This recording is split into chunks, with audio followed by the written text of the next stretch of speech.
Hey. I hadn't seen what was going on. I can't do it. Okay, let's try it again. Okay. I like that I'm the only one who knew what you looked like. Yeah. Paul's the only one. Hey, welcome to Dice Friends. It is me, Abraxa, and we are here to read a story. Currently, we are playing through Night of the Living Dead, where a chosen champion of my own, who used to be a paladin but is now a zombie, is working for me to find the Staff of Waterdeep, so I can enact my... Yep. So I can...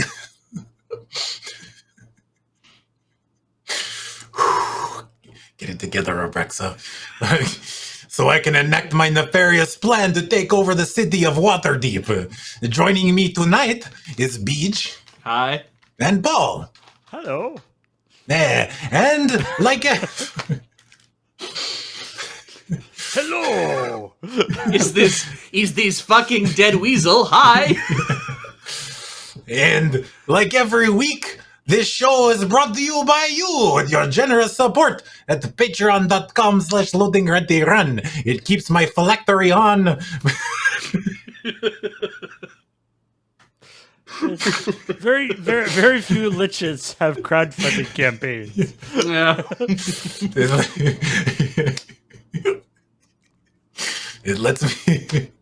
It lets me do other things like find the Staff of Waterdeep as much as I want, so thank you. It's much appreciated.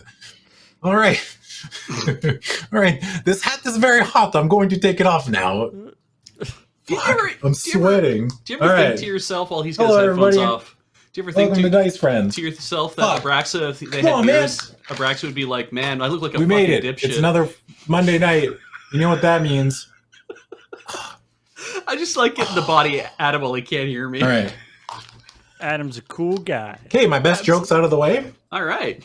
Sick. Nice to have you back. Hey, did you see the fucking lich that was just here? It's wild. yeah. Oh, you just missed him. It was like, wow, really? Oh man. It's the seamless transition is what really makes the what really adds to the whole thing. Really sold it. I'm really teleporting you to another world, right? Yeah. With my words and deeds. I like that you didn't even like dive out of screen to try to make the transitions. Yeah. Nah. F it. Nah, I'm too old for that stuff, right? Yeah. I can't bend over anymore. So It's that bad, huh? Well, I mean, I can. I just have to be careful. Yeah.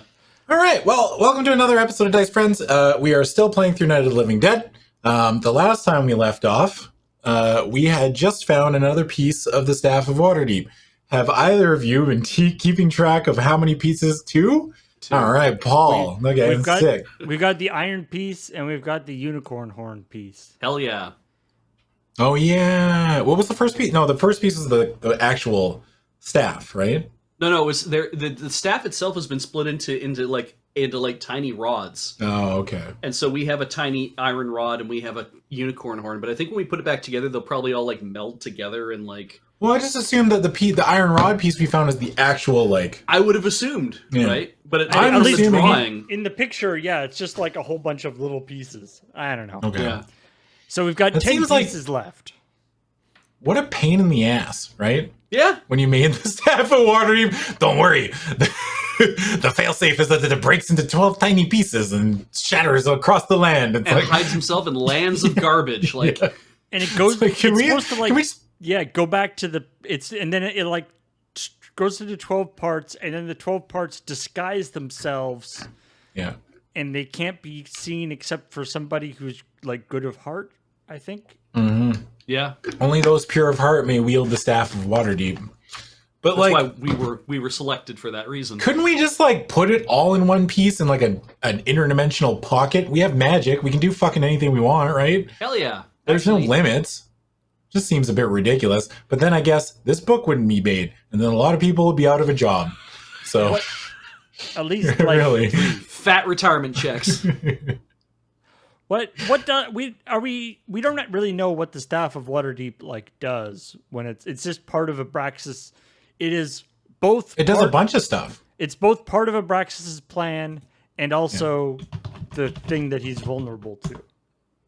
Yeah, but I mean, like it controls undead and stuff. My understanding is that Doesn't it like it can blast undead? it's a legendary artifact, and it can animate walking statue for 1 and a blue.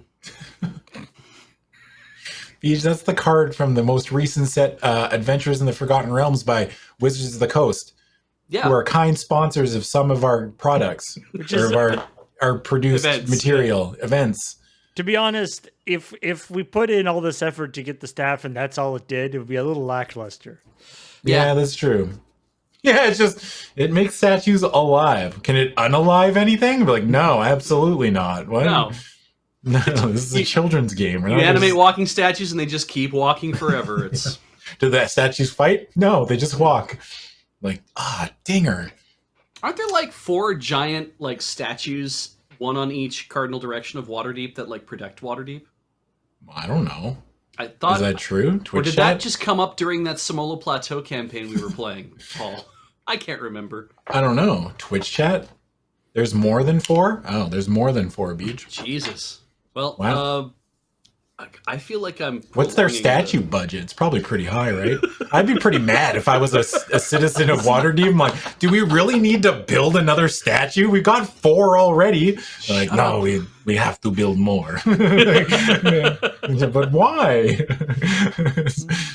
What's my tax money going towards? It's like every mayor of Waterdeep gets his own statue. And this one is mine. It's nice, and you know. Times change, and they have to start pulling down the old statues, and it gets really awkward. The statue budget is high, but it's not set in stone. All right, you're banned forever. That's good. Yeah, never come back. I'm just kidding. You're not banned. You can stay. That was pretty good. It's a good thing you said that, because the mods were all like, "Oh, somebody get banned today?" Yes. Yes. All right. So last time we like Atlantis, that like Disney, Disney like Atlantis cartoon. There was big statues that defended the city. Anyway, I was just thinking of different things that have. I'm just thinking of cities. You ever just think about Atlantis? I just sometimes recently think about the main female character in Atlantis. Yes, thank you. Oh, really? Mm-hmm. Yeah. I can't remember the last time I thought about holes. Well, now. Okay. Now I've thought about holes. So, okay, now. It's been 0 days since the last time I thought about holes. Last Loading Ready Live was pretty extensively about holes. Yeah, that's true. Actually, there is the Horner hole. It's right here. I can look at it. So last time we left off, we were in the garbage dump. And we found a unicorn horn. That's cool. Oh, let me get this. Get out of here, chair. Now, somebody in chat had said they've played this once before. Yeah. And they didn't get the unicorn horn from here. Oh. I don't but they don't know what any of that means. They got a different piece from here. Yeah. But books are not random like that. Like what's written down is what's written down. Yeah. So do we take the chance of just combing through everything until we lose everything? Okay, so I'm not going to lie to you. I'm ready to throw out all pretense of attempting to do this normally and just going through every option just to see what happens.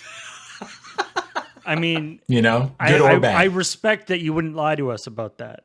Yeah. No, I'm done. I'm done being like, yeah, there's got to be consequences. This game sucks. Okay, Adam it's stupid. Adam has a little sack of tiny magical beans that never run out, and he's going to give them one by one to these frickin' poltergeists. The DM said it. You heard it. DM said I had a magical sack of beans, and I can just give it to anybody.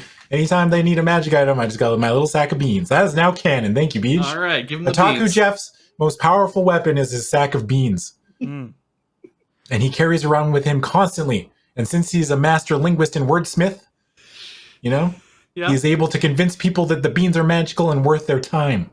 No consequences means no pants. All right.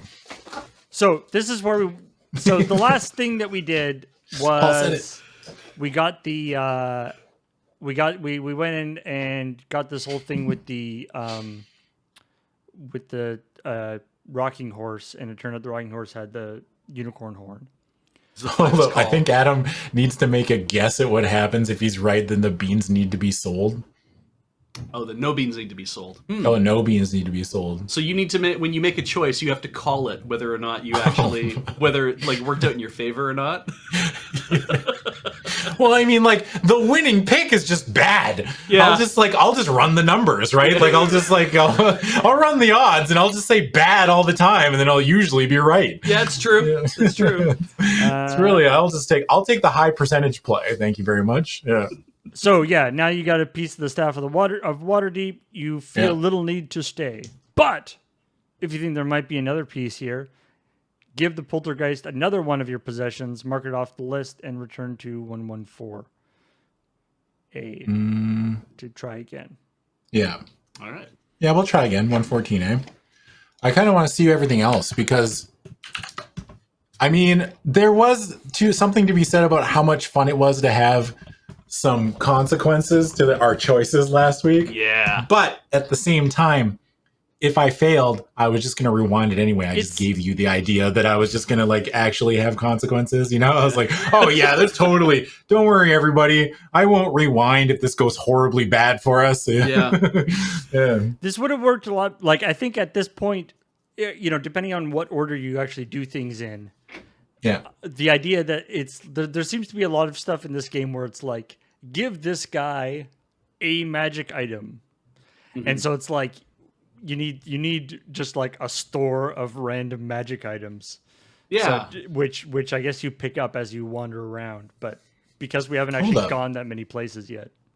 Hey, let's go back to quote 5,550. All right. Adam is right. Paul. November 27th, 2018. Wow. Damn. That has aged very well. One of the few things concerning me that has aged well. We have proof that at least at one point 3 years ago, Adam was right. Man, November 2018, Adam was a genius. Damn. All right. The last time I was right. You know what? That's probably true, actually. I'm not right a lot, Twitch chat.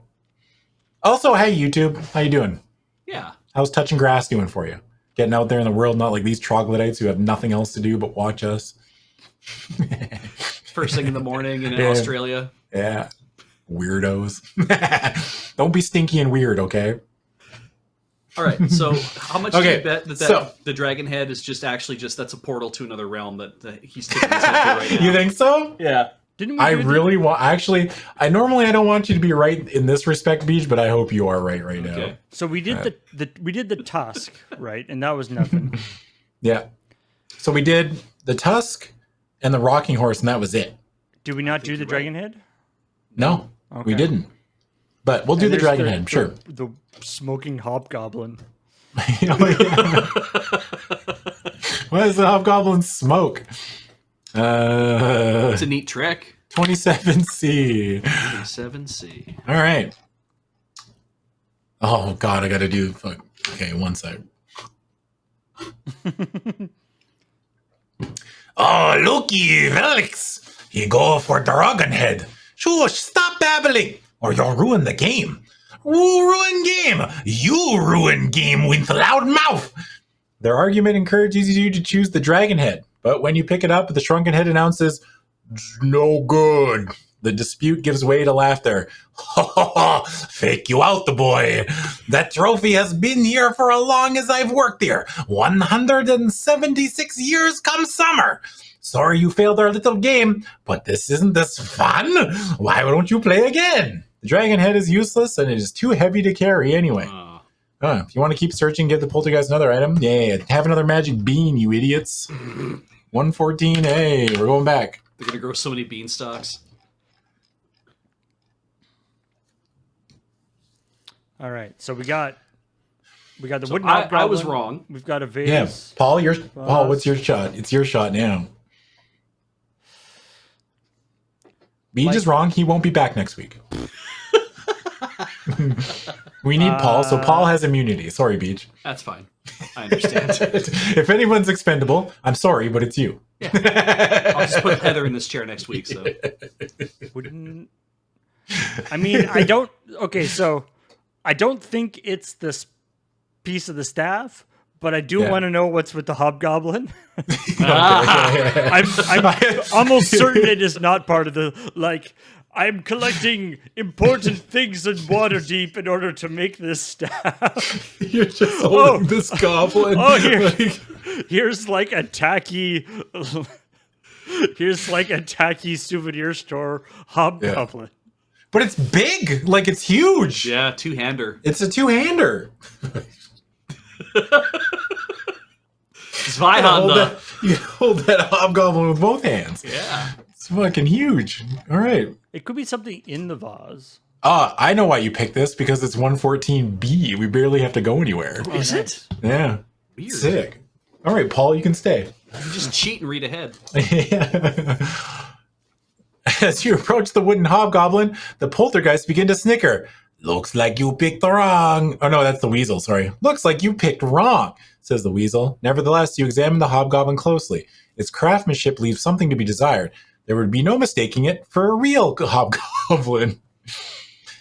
Help, help, I'm so scared, sniffs the weasel, yawning. The cerebral sniffs out magic. No good. Was set outside tobacco store to attract customers. Well, obviously you haven't found what you seek, says Velix. You play again, asks Giorlo. You give us something to make it worthwhile, yes? All right, so... I'm kind of bummed it isn't more interesting than that. Yeah. I was kind of half expecting, like, the cigarette, or the cigar would pop out, and it's like, oh, that's not a cigar, it's a fucking piece of the staff. Yeah. Or it's like a lighter or something. Yeah. Oh, yeah. All right, well, you were both wrong. Yeah. So what... Yeah.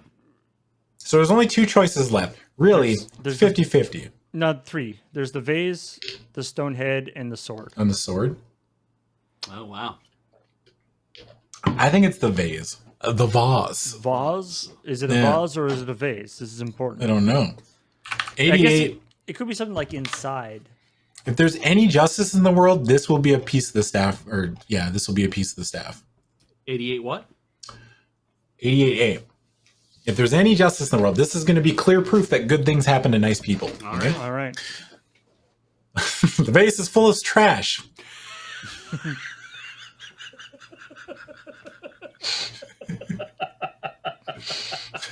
Wait. Keep reading. Keep going. You sort through it and find rags, chicken bones, a smashed wooden toy, bits of glass, dead flowers, a banana peel, some broken dishes, and a string of wooden beads, but no staff. The poltergeist giggle as you search. Perhaps the vase itself? The cerebral sniffs and sniffs. Part of staff of Waterdeep. Let's fucking go!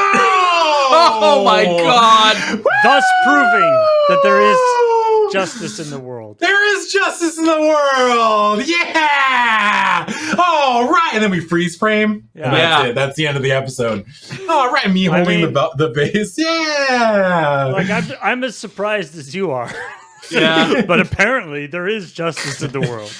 It's just that gift from Breaking Bad. He can't keep getting away with it. Part of staff of Waterdeep. Its voice booms. Good concealment spell. Try rubbing vase. Oh, yeah? Mm-hmm. I rub it vigorously. You rub the vase, cleaning off the dirt, and in your hand it transforms into a short rod. Mm-hmm. This was written for 12-year-olds. This book sucks. A piece of the staff. We win! The weasel cheers. Check off the ceramic piece on your bookmark list and take it with you. It does not count against your limit of 8 possessions. Go to 156A. Oh, excuse me. Oh, I'm dying, Squirtle. Go to 156A, find out more about the staff of Waterdeep and this piece of it. But first, make a note of this section. A note of this section, and you may return here after you are finished. All right. Congratulations, says Velix stiffly. Giorlo adds, hey, maybe they not only piece here, you know? Want to play again? No, I think I found them both. Okay. All right. Now that you have the piece of the staff of Waterdeep, you feel a little need to stay. So 156, so we can find out more about this piece. Yeah. I This do is like. important. I like how they hid 2 of them in the city of garbage, Yeah. but made you have to give up stuff that you maybe were like, oh, this was hard to come by. Yeah. So yeah, not a bad idea. Tricksy hobbits. All right. So the ceramic is 120C. Yeah. 120C. 120C. All right, I thought I'd just use this as a good time to bring up that I was right and you were both wrong. Yeah, that sounds about right. I'm going to be insufferable tonight, by the way. In my defense, Uh-huh. I did say that the hobgoblin wasn't the staff. I just That wanted to know doesn't what it was. change. No, that doesn't change anything, Paul. You still picked it. Yeah. I feel like, in my defense, I knew it was the wrong answer. I just picked it anyway. It's like, nah, that doesn't. Hey, I mean, I told you what I thought, and you're the one who picked it. I mean, really. Tonight? What do you mean tonight? All right. Let's not say anything we're going to regret. Okay. This ceramic vase found its way to the junkyard when an undead creature carried it from the ducal castle in Daggerford, the outpost on the tradeway south of Waterdeep. The undead rose from its crypt beneath the castle, then made its way upward, killing or frightening away the residents. Under cover of night, it stole the vase and made its way north as far as the city of Garbage. I love how the city of Garbage is capitalized. Yeah.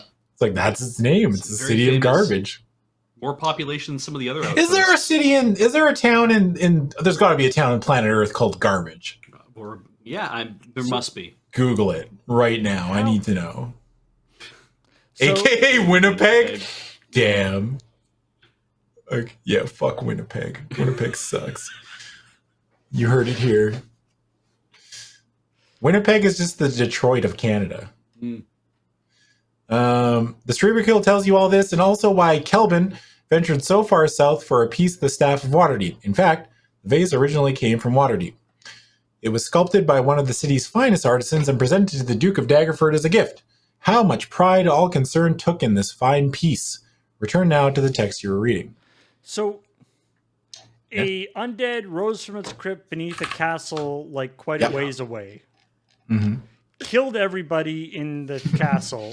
Yeah. Uh-huh. And then stole a vase Yeah. for no reason. Like, this is not one of the undead that's been sent to go get pieces of the staff. This is just like, I'm going to kill everybody. And you know what? I'm taking this vase. This is a nice vase. I like the idea of this. In my head canon, the zombie's like leaving the castle, and he bites into an apple, and he's like, and just like grabs the bus and just keeps walking. Like he's just like, oh yeah, I'll take this too. Seems nice. Yeah, I'm a little surprised that, because this is supposed to represent the best of humanity, right? Yeah. How does this? Well, because it was I apparently find it very gifted to the Duke of Daggerford as a gift, and it was it was a really sculpted. It's by a one of really the nice vase. City's finest artisans. Not to be confused with the Duke of Earl. God, the lore just sucks on this piece, though. Like, it's not like the most famed artisan in all the land who crafted a thing as a wedding gift to unite two lands and bring peace to a warring. It's like It was a just bunch like of a guys knife. got together and made a vase, and we gave it to the Duke, and then a fucking undead dude stole it. And Like, and they put it presumably in their one of staff. one of the city's finest artisans makes a whole ton of vases, right? Like, that's probably what he spends all day doing. Yeah, What I have a question. Like, sure, they're good vases, but there's probably a lot around. yeah. I've got a question then. So how did the vase end up being a piece of the staff of Waterdeep, right? So if the vase was created, what came first? The vase or the piece of Waterdeep, right? I know what I have mean? Yeah. So the piece of water, it was a vase, and then somehow the wizard got it and turned it into the piece. And then when the staff separated it, the staff, when it separates, it turns everything back into their constituent, what they were before it was turned into the staff. Oh. For whatever. So where's the original? This isn't the original vase. Well, no. Well, this is the thing that he ended up turning into part of the staff of Waterdeep, I think, is the idea. Is that the vase was brought back to the city of Garbage in Waterdeep, and then Kelvin found it and was like, "Shit, that's great." But yeah, it doesn't. The story doesn't track, because it's like, oh, because like Kelvin ventured so far south for a piece of the staff of Waterdeep, and it's like he didn't have to go fucking far at all if he just went to the city of Garbage, because didn't the undead guy just bring it back to the city of Garbage? What? What? I shit you not, I'm going to move on, but I could talk about this situation for at least another couple hours. And I have many questions. And if you look at the picture, right, like it's not like it's just sort of like a normal, nicely made vase or What whatever. was that? I gotta stop seeing this art. I don't. That looked amazing. I want to see whatever that thing was. Pyramid of faces. Yeah. Mm-hmm. But I just like. Fine. Okay, so it's like it's not the original vase, right? Well, I think it's supposed to be. So then the vase is How did it- was magically turned into part of the staff, and then when the staff Yeah. broke up, it magically turned back into the vase. okay. Is it the same Yeah. vase? Yeah. Is it the same vase? This is a tricky question. This is one of those. It's This is one of vase those human. Theseus. If you transmute it back and forth, at what all point does it? all the ceramic that compose the vase are the same, So this but is it's this been is transmuted magically into a different form. Does that mean it's the So- same one? so it Yeah. has vase staff duality, is what you're saying? Is Yeah. that this piece ceased to be a vase? It ended up turning into something else, but it was still both of those things at the same time. Yeah. Okay. Does it Yeah, have a right. soul? If you put the vase through a Star Trek teleporter, is it the same Yeah, vase? when is it the gets out original other vase? side? Yeah. Yeah. Or did it kill Is the it the vase and same replace it with a vase? copy? You know, I asked that question totally innocently. I didn't know it was a big discussion. I went on Twitter and I was like, hey, when somebody teleports in Star Trek, are they the same person or did they die and they get put back together? And everyone was like, actually. Yeah, It's funny you mentioned that. That's you've- actually a, You've stumbled Yeah. upon a deep philosophical question. yeah. I didn't realize that it was such a big deal. But I was just asking like an innocent question because I was sitting there thinking by myself, as I do sometimes, Mm-hmm. you know, and I was like, what happens, you know? But there was no clear answer either way. So, No. Nope. all right. So we have another piece. We're going to say peace out to these two and we're just going to leave 143D. I think we're done with the City of Garbage. Sure. We got two pieces, right? Unless you want to know what the stone head's all about, but Oh.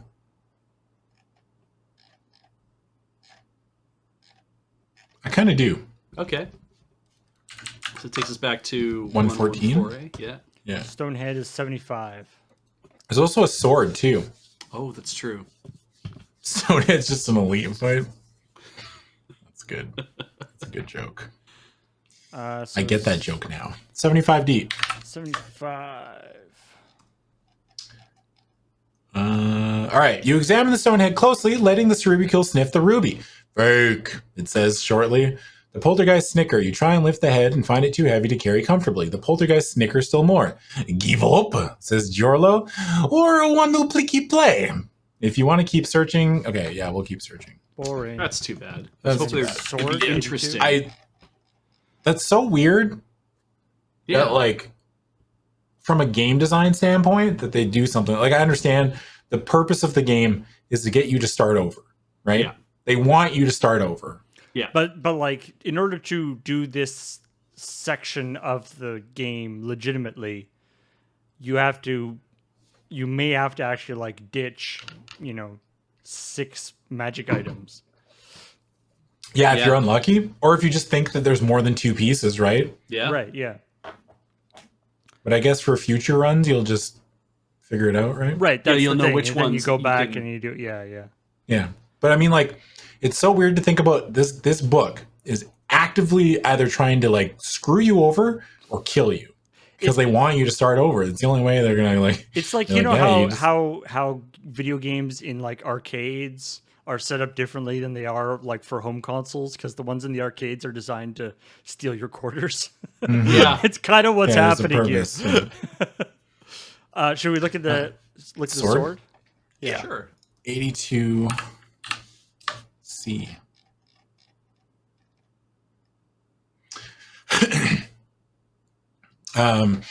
Sorry, excuse me. You reach for the sword, but the weasel warns, don't touch that, you don't know where it's been. Perhaps it would be wise to use the shrunken head before you get too close. Ancient curse, declares the head, placed on sword by hero by evil wizard he killed. Wielder must kill 100 men before can let it go. How horrible! Does it work against undead? We're just like, wow, that sucks. Does it work against? Hold on, wait a second. No, says the Cerebricule. The poltergeist let out sighs of a relief. Yeah, they're both just Wait. sitting there like, Wait, the curse doesn't Shit. work on undead, or the sword doesn't? I guess No, the the sword doesn't doesn't work on no. Breaking the curse doesn't work on undead. I'm sure the sword works just fine on undead, but like Yeah. you have to kill 100 people, right? Yeah. And I guess poltergeists aren't people.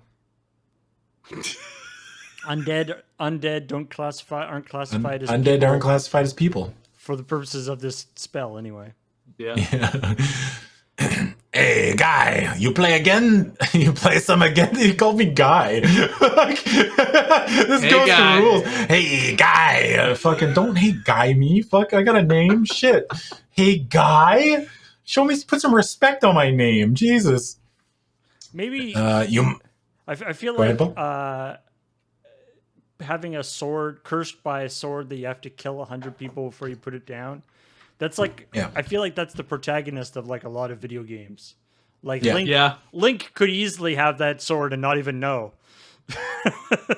Yeah. It's like, That's I didn't true, even actually, realize yeah. I never tried to put down the sword before I killed 500 people, so it never even Yeah. came up. We don't remember our own name. Yeah, I guess you're right. But still, I don't want someone to call me guy, even if I can't remember my own name. Dude fella. Right? It's like getting called guy, bud, pal, Friend. chief, any of those. You know? Hey, buddy. All right, so we're done now. All right. Yeah, we're done now. We can leave. 143D.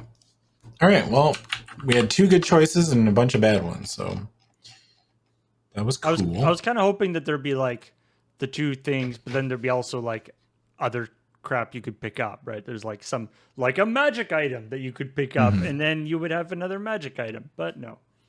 Nope. No dice. You leave the city of garbage gladly. Even with the effluvium covering the countryside like a shroud, the rest of the landscape looks not beautiful, for you cannot perceive beauty. Why do they keep bringing that up? Yeah, I fucking get it. I'm dead. I don't have a soul. You don't have to keep saying, wow, it looks beautiful, but you can't perceive it. Like, thanks. Fucking rub it in some more. Yeah. Fucking Interesting assholes. thought. You could- Jesus. like you could see it perfectly well, but you can't evaluate whether it's beautiful or not. Yeah. Oh, I could remember it being beautiful. Isn't But that the I same mean, like, thing? if I can notice it would be beautiful, doesn't that mean I can If I perceive was- Yeah. beauty? It's like, if I wasn't dead, I would think that this was beautiful. But since I am dead, I don't care. Also, It doesn't make any sense. does that mean that if you perceive beauty with the soul, does that not mean that, you know, your soul, though, must still be tied to your body because you need it in order to animate the body in the first place? Ah, whoa. We're not going to go around saying undead have souls now. All right, Beej, let's pump the brakes on your right, fucking... all right. Get off your soapbox, all right? I don't want Beej For going all- on another one of his undead have souls rants. For all the talk about certain things not having souls, Yeah. like the undead not having souls is one of the more legitimate things. That they probably don't. I guess that's one of the like central tenets of undead. Often, Okay, mark off the time you spent here if you haven't already. In the distance, you see a small rural shrine, 110A, about a half an hour's walk away. Otherwise, mark. Okay, well, we got to go check out the rural shrine, right? No, One second, we might went have there. Done it. No. Oh, did we? Is that where we got the? Oh, That's yeah, with the glove and everything. Yeah. that's Yeah, where we the. serve Torm. So I think we're Yeah. done. We're done in this like. Okay, we're done. We finished the section. Outskirts of the town stuff. Yeah. Well, let's go to 82A and get back into the city. All right. Well, that was fun. We got a lot done. Shit. Yeah. We can also, I think we can also... I can't sneeze or Vince will be pissed. Fuck, So sweet. so do we want to do the thing where we just warp to a new ward. like just go to the map and choose where to go rather than doing this? I like that. I kind of like that. It's cool that you can do that. We're just kind of waiting for Adam to sneeze. No, I don't want to sneeze. Oh. Vince McMahon will be pissed. Be strong. Wait, Yeah, Vince McMahon hates sneezes? Yeah. He thinks that people that sneeze have no control over their lives. Wow. Yeah. I So- sneeze on purpose. It feels great. Okay, I'm good. What?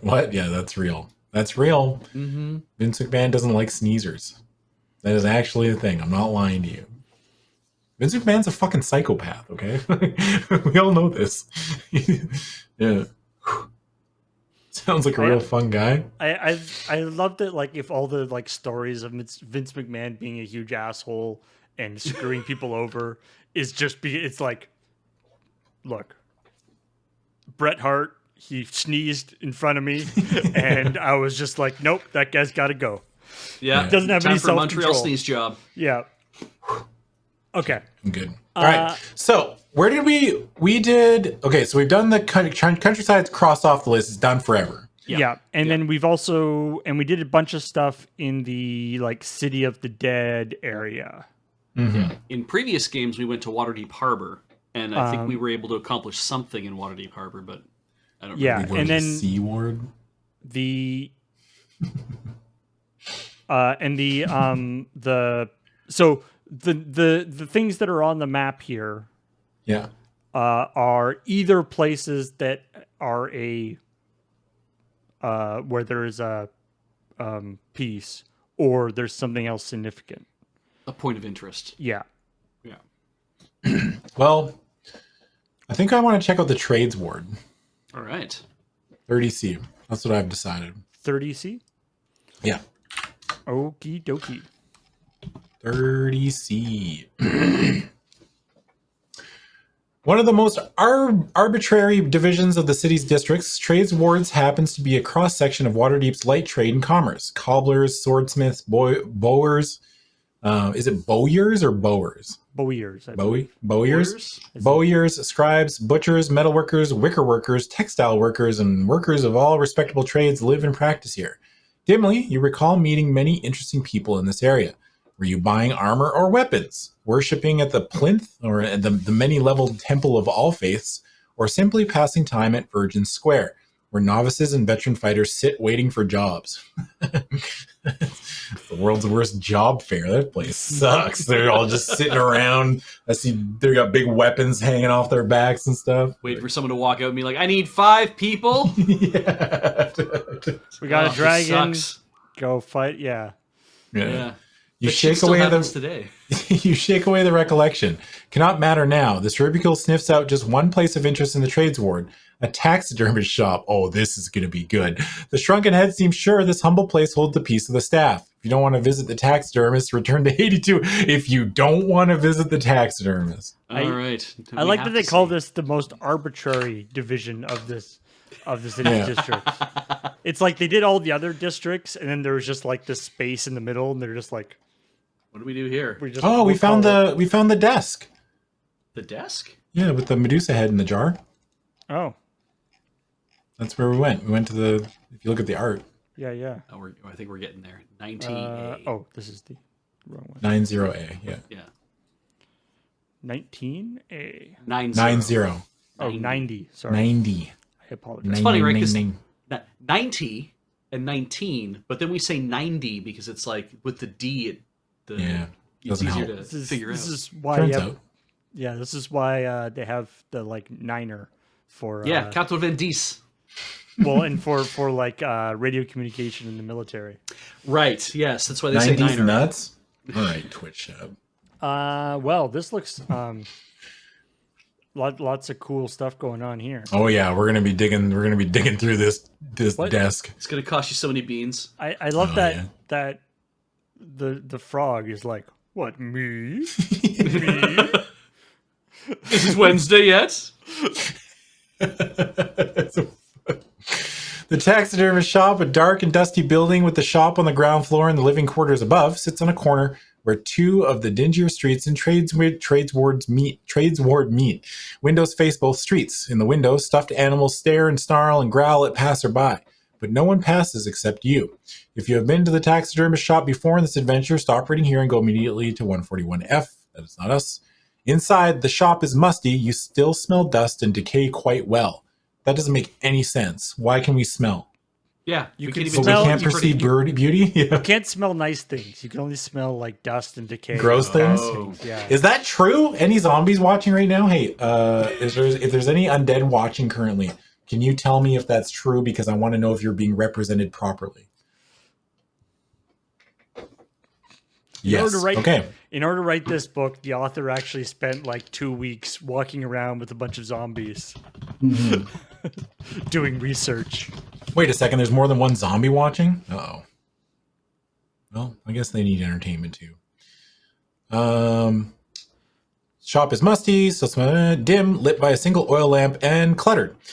It is like an animal's graveyard where the dead are forced to stand on display rather than the rest. The room is dominated by a large desk that also serves as a workbench. A vise is clamped on one side and tools are strewn over its scratched top. More tools and materials as well as scrolls and papers fill the desk cubby holes. Scattered all around the shop are stuffed animals, and more than animals. On the desk is a pixie still in the process of being stuffed. Isn't that fucking illegal? If you can't stuff a human, you can't stuff a pixie. Right? Fae.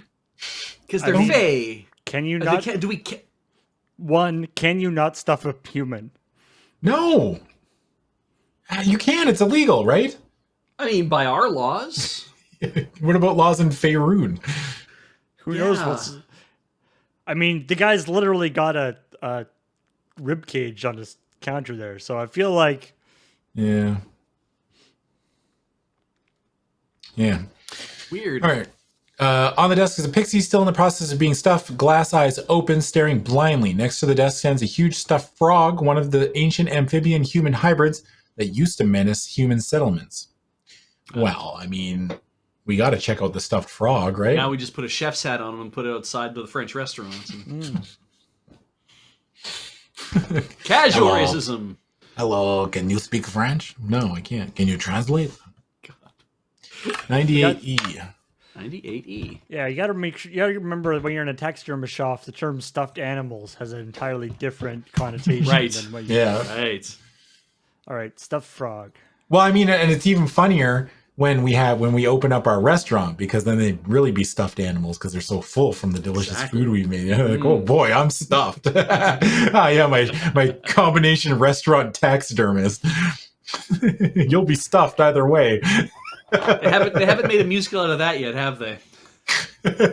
Just the barber who kills people and sells their meat. Right. So it's like a restaurant, and then like below it's a taxidermist. Yeah. So that, you get so full that you die, and then very Mr. Creosote. Yeah. All right. You pause to give the giant frog a good look. It's mounted on its hind legs as though beginning a jump. The frog's expression suggests comic alarm and worry.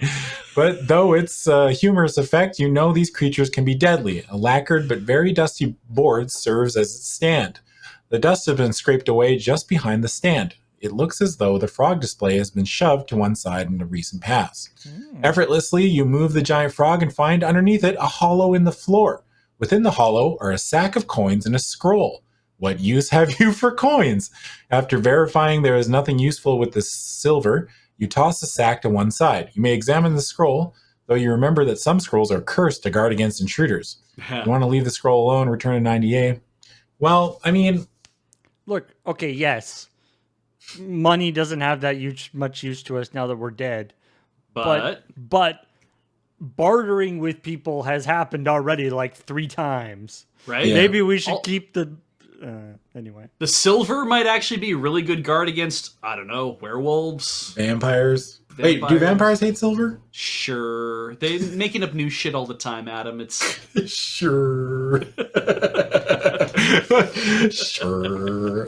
Vampires hate silver, but just because they prefer white gold.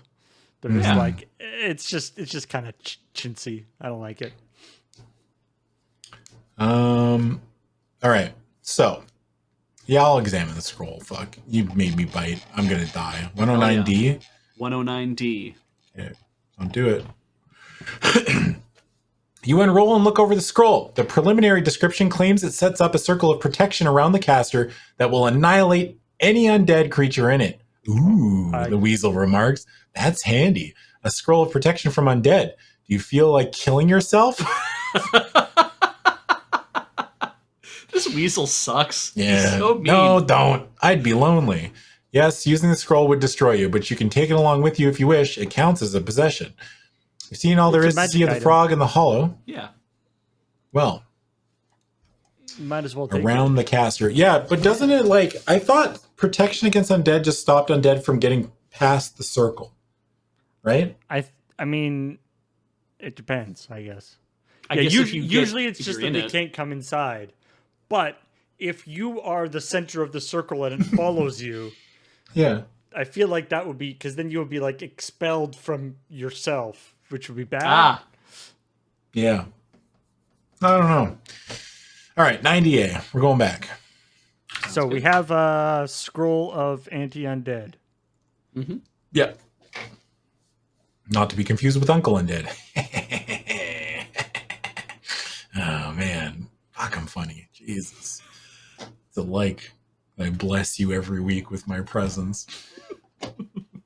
All right. It's either frog. Oh, no, we did frog, so... can't give up on the frog though. No, I can't. What if we go check out the frog again? Stuffed pixie, Why am I dying? Jeez. clutter and cubby holes. I think we How have about- lozenges in the bathroom. How about the Medusa? Yeah, I might have to get some. Medusa's head? Sure. Let's do a Medusa's head. One Yeah. or two C. That's got to be safe, right? Those have Yeah. never bothered anybody in a video game before. No. And if I recall, quite famously, the Medusa's head loses all of its power when it gets cut off. Oh wait, Ah. no, it doesn't.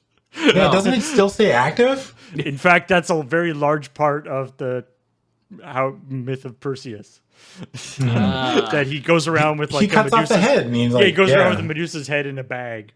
Isn't that in isn't that in Jason and the Argonauts? The movie, right? But they cut off Medusa's head and he like brings it back to the Could be. It's a.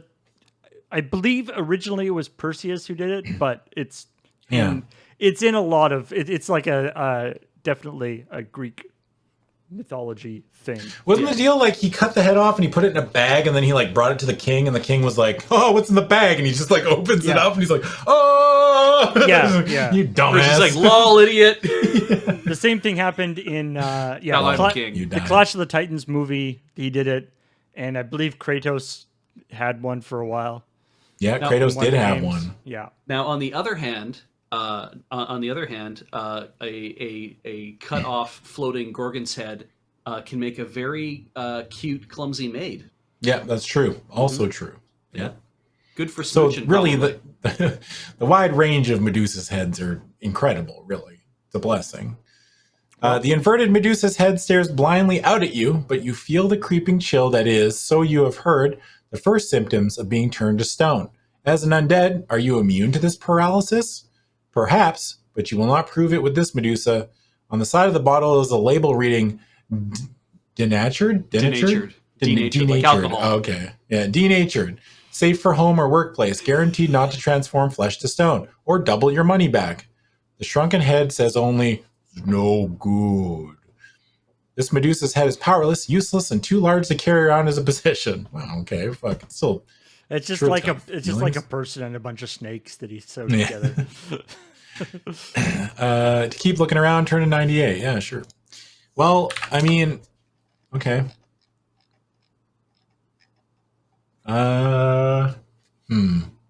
So there's cubby holes. There's the pixie, I random mean, I'm gonna scrolls and papers. The I think the stuff. Pixie is definitely going to be checked out. 79A. I have a feeling there's nothing here, but I mean, your super cool seemed pretty confident there was something around here. yeah. You should check out that frog again.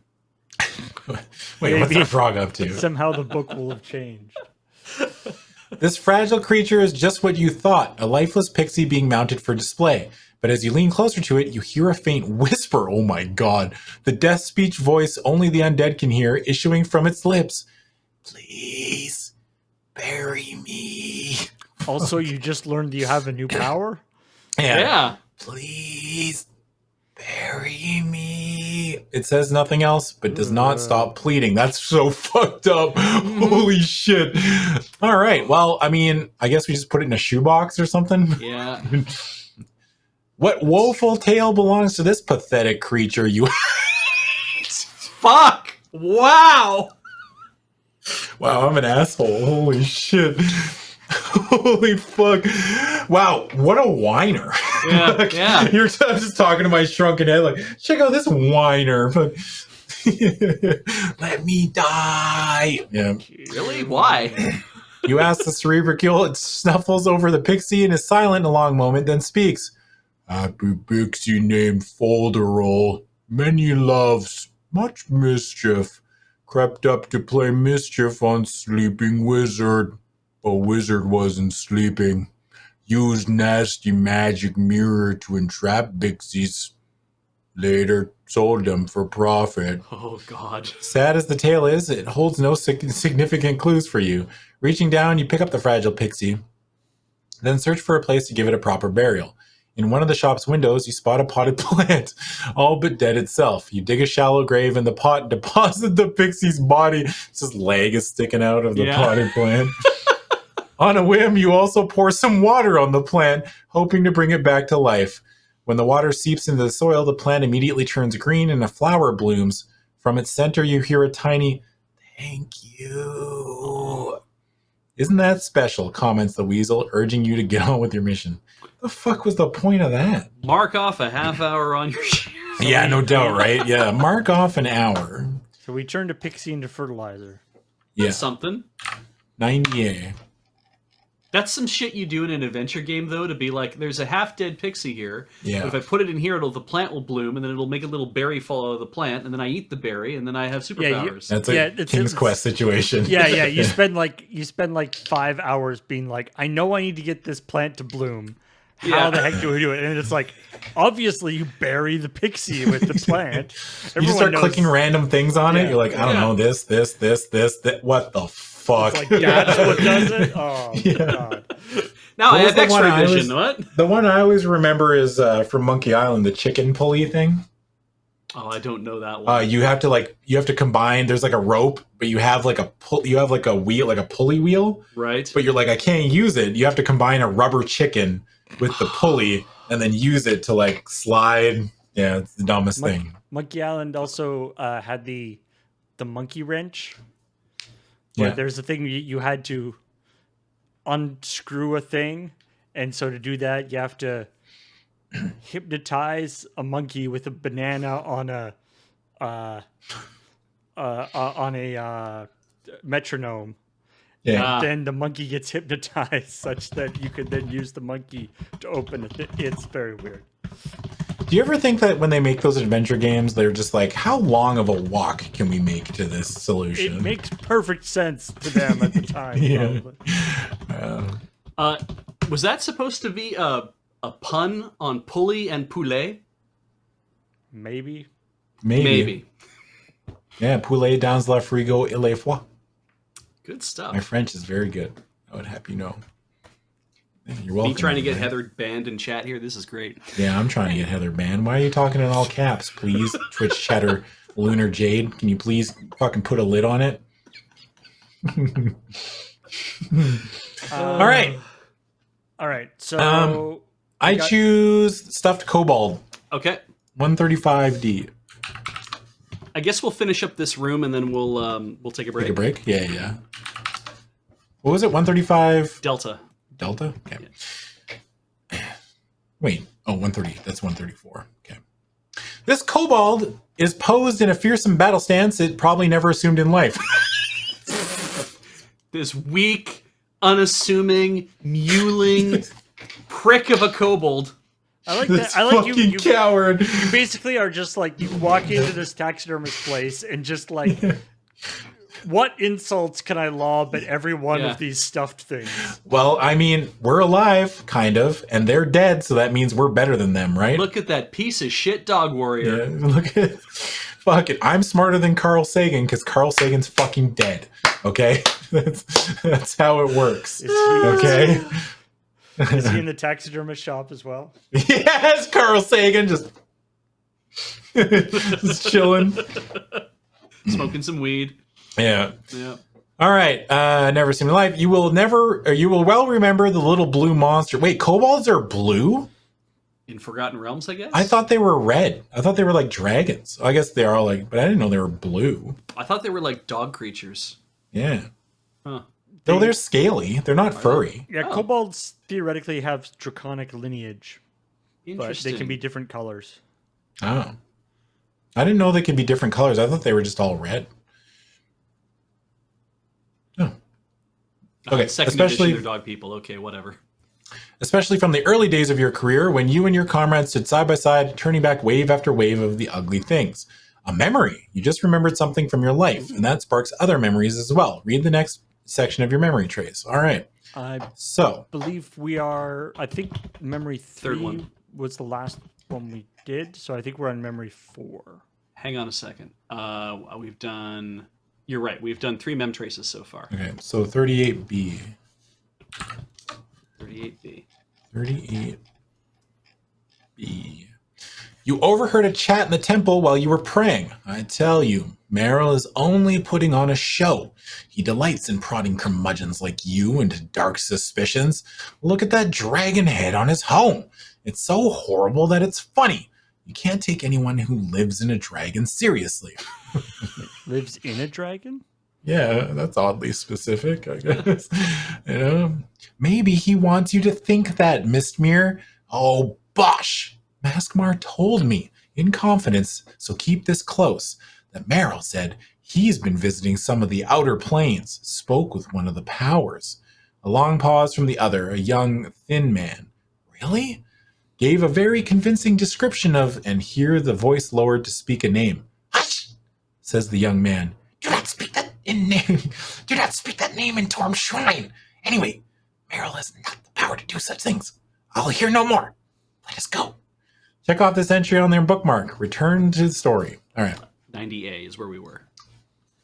So are they talking about Harant or fucking? I don't know. Oh no, the liches work for a demon, right? Yeah, it'd have to be somebody who. But they haven't named the demon. No, they have not. You're correct. Yeah. Okay. Like, you're just like praying. You're like, Yeah, I'm just guys, hey, could you do that somewhere else? It's kind of busy here. Yeah. Could you invoke a Dark Lord's name somewhere other than where I'm trying to get my prey on? Hey, I can't. Oh fuck! I shouldn't even.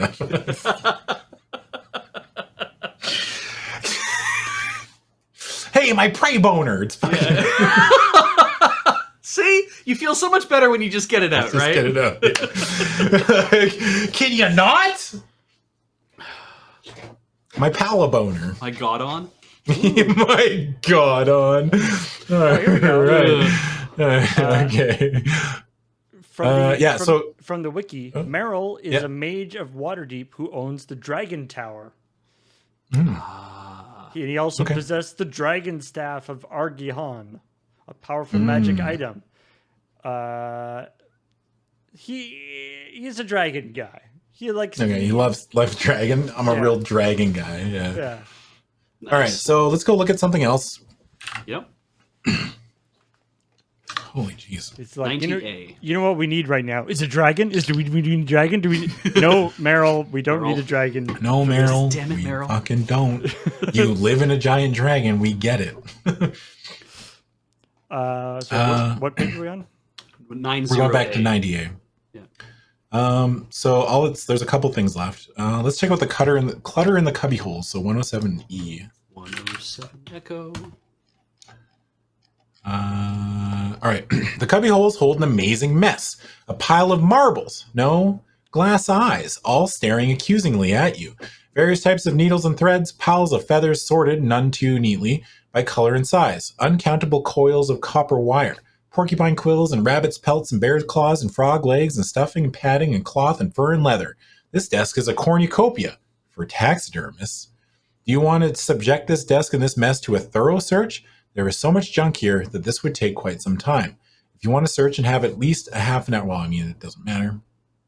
Roll the die. Oh, we get to roll a die? Yeah, hell yeah. Okay. Hold up. I didn't even bring up the die thing. Just wait. Hold up. I like Everybody wait. What's uncountable coils of copper wire. 3. So 1. Yeah, 3. So 1. 1, Yeah. 2. I can't count. Give up. Yeah.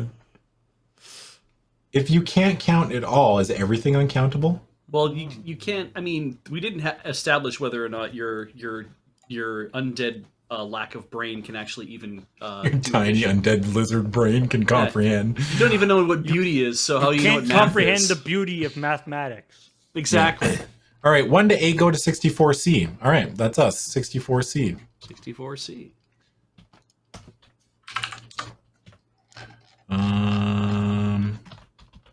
You search and search further, but find nothing. What's worse, while jostling the desk, you dislodge one of the glass eyes. It rolls to the edge of the desk and drops off. Instinctively, you reach out and catch it, and in your hand accidentally scrapes across a bone awl, painfully tearing your flesh. You look at your injury. In life, the wound might have been serious, with much blood. But from your undead flesh, no blood emerges. The wound gapes at you, and when you flex your hand, you see tendons moving. Subtract 1 from your current unlife point total. The wound's real pain is its grim reminder of how distant you are now from true humanity. Wow. It was a trap. Tough. Huh. That's so dark. Look, man, you were reminded of the long walk from true humanity. Holy shit. I mean, there's no reason why you couldn't just like go back and do it again. Yeah, do you want to just keep rolling and see what happens? Yeah, fuck it. So, I mean, 107E. what was it? 107E. 107E? Yeah, I mean, we might as well Wasted see, another half hour, right? but yeah. Yeah. I mean, yeah, there's no reason why I couldn't just like potion. do it again, right? Yeah. Yeah. Well, we'll just go to 86F because we'll get it eventually. Yep. You have to keep subtracting 1 every time you fail, though. Oh, fuck. Okay, yeah, you're right. You're right. Every time you fail, you knock off a thing and scratch your. You're like, Yeah. ah! I gotta move that stupid thing. Fuck. Okay, take another one off. Fuck. Take another one off. My arms are so hurt. Take another one off. Oh my god. It's the door all over Please, again. no! Oh Please! my god! Take another one off.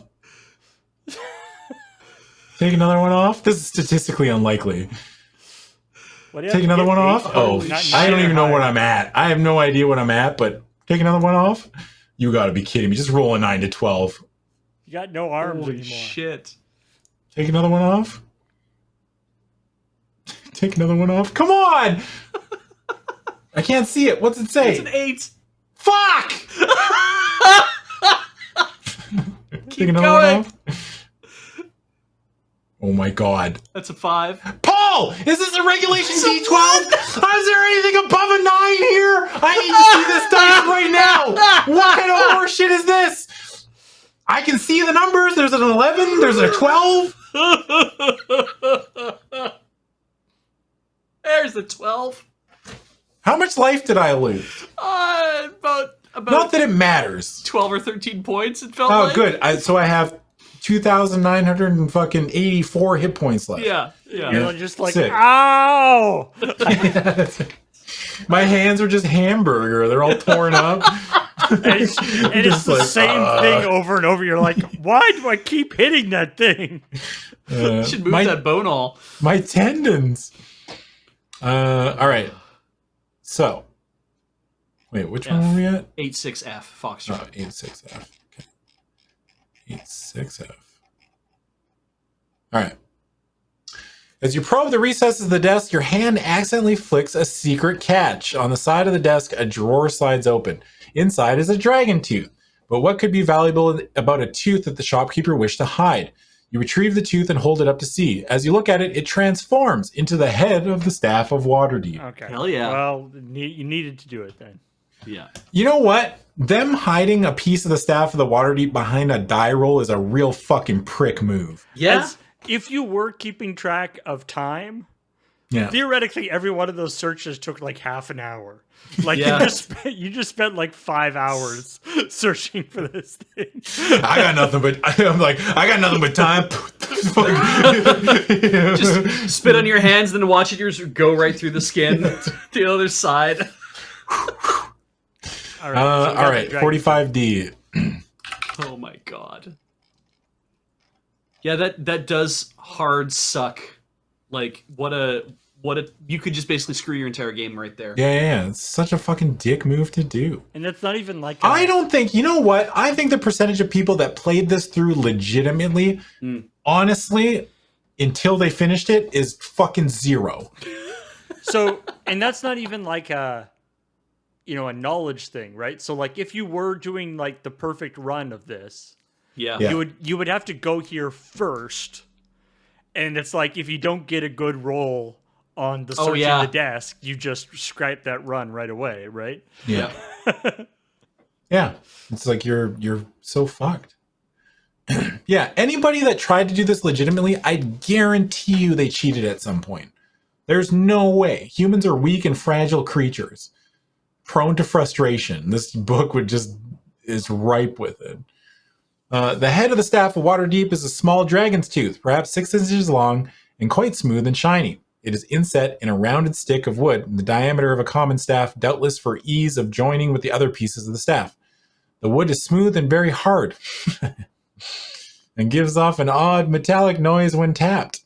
It, too, has been magically treated, probably to make it indestructible. Check off the dragon tooth on your bookmark list when you take it. It does not count against your limit of 8 possessions. So we should go read about the thing. 156A, yeah. Yeah. I mean, they never tell us anything interesting, but find out that it's inset into a stick of wood, the diameter of a common staff. So it's put into a staff, the diameter of a staff. Is basically what. Yeah, that's basically what they said. I'm gonna make a guess here that the story is that this is a tooth of a dragon that killed thousands of people and lay waste to so many towns, and then had a huge hoard of gold and eventually died happy and content in its old age. And that's the best of humanity. I'm going to say that it's a tooth from the fucking dude who just loves dragons. Yeah. And he's just got an extra one. He's like, I don't fuck it. Here, you take it. I got lots. I keep them in a jar. 89C. 89C. The Shrunken Head tells you that the dragon who grew this tooth was a decent golden creature named Qatar, who lived in harmony with the village near its cave for many generations. When a huge, ruthless black dragon attacked the village and threatened its lair, Qatar fought the more powerful beast valiantly and managed to defeat the invader, but died in the process. Out of respect to Qatar, a village wizard had the tooth mounted. Over the course of many years, the tooth finally found its way to the taxidermist shop as an example of the art. Kelvin found it an example of heroism, courage, and compassion, and the qualities he wished to embody in the staff. Okay. All right. What page were we on? 90A. Gold. 90? Yeah. 90A. Okay. Gold dragon. Yep. So basically the opposite of everything I said. So for once, something that was like good and noble. Yeah. So we found the staff, the piece of the staff, right? So we can just we're fucking deuces. We're out of here, right? Yeah. We should run some ads though. Scrolls and papers and ribcage are the two things we haven't looked at here, if we care. Yeah. Well, let's run some ads anyway because this is taking a while. Okay. Yeah. Let's go commercial break. We'll be back. We'll be right back. Just a few minutes.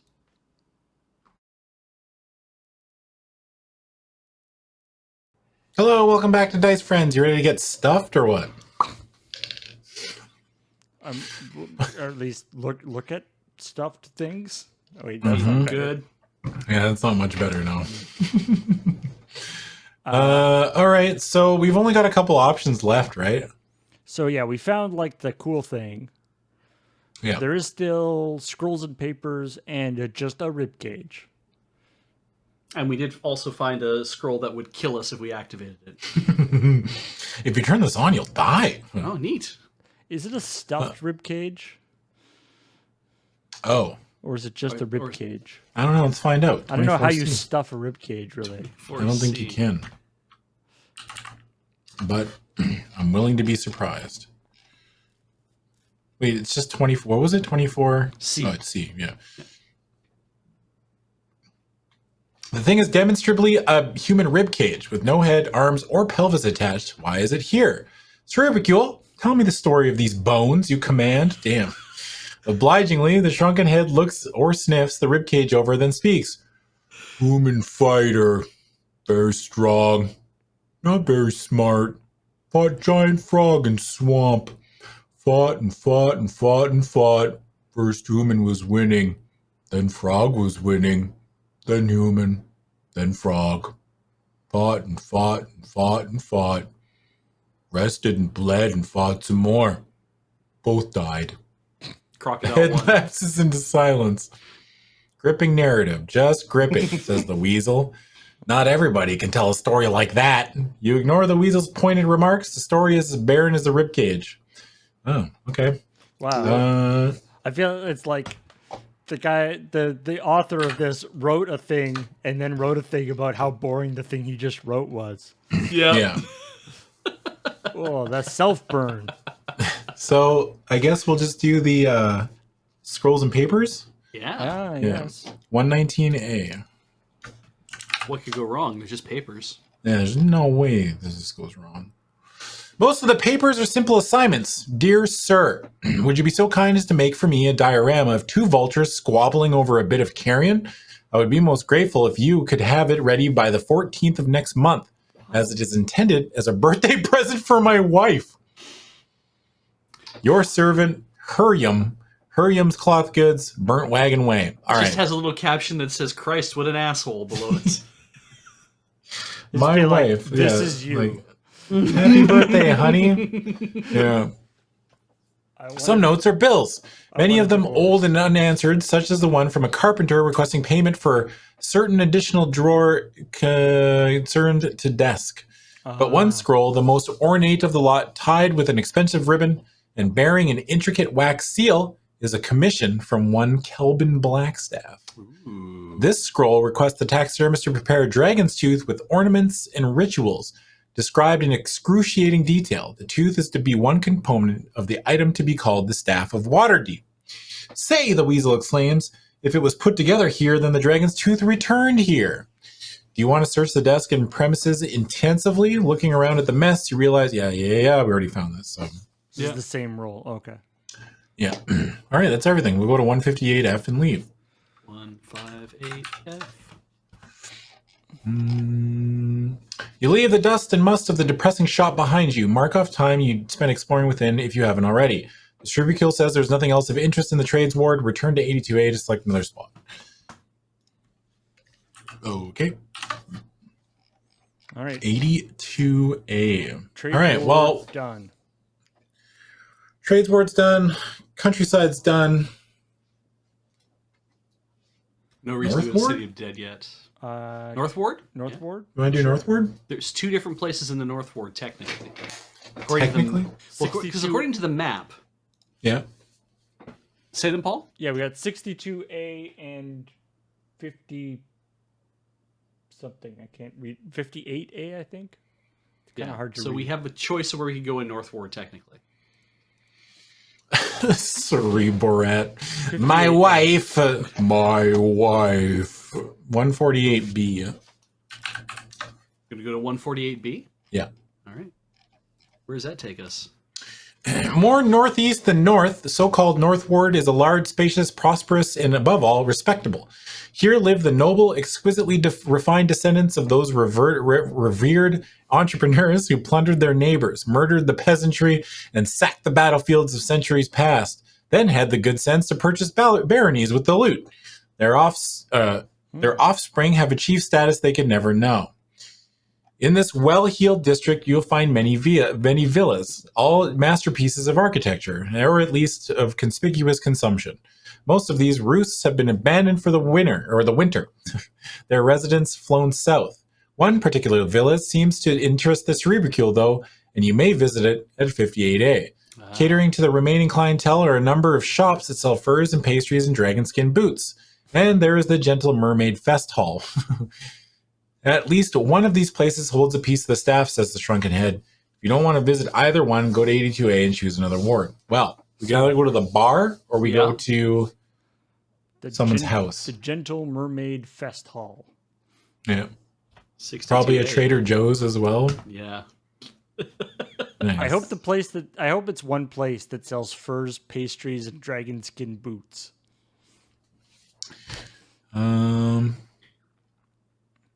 I want to go to the bar. 62A. The Gentle Mermaid. Just a bunch of people sleeping. Oh, they're not sleeping, Beej. Ooh. I guess it's the effluvium, so they aren't. Yeah. They are technically sleeping. They are technically dead. Through the effluvium must have hit, or though the effluvium must have hit at around midnight, the Gentle Mermaid Fest Hall and Gambling House was still crowded when it struck. Unconscious patrons sprawl at the card and dice tables, their bets knocked into one another. Were they awake, you imagine they might regard this as a greater disaster than the destruction of Waterdeep. The croupiers, the attendants who collect bets and pay winnings, also sleep the troubled sleep of effluvium. The numbered wheel you assume to be a wheel of chance, though you think you never saw one in life. Atop it sits a small creature with bright eyes. It looks down at the gamblers with curiosity, suiting its very curious appearance. It glances at you, then returns to its examinations of the others. Kill the imp. Is anyone with you besides the Cerebicule and the Weasel? If so, go to 146A.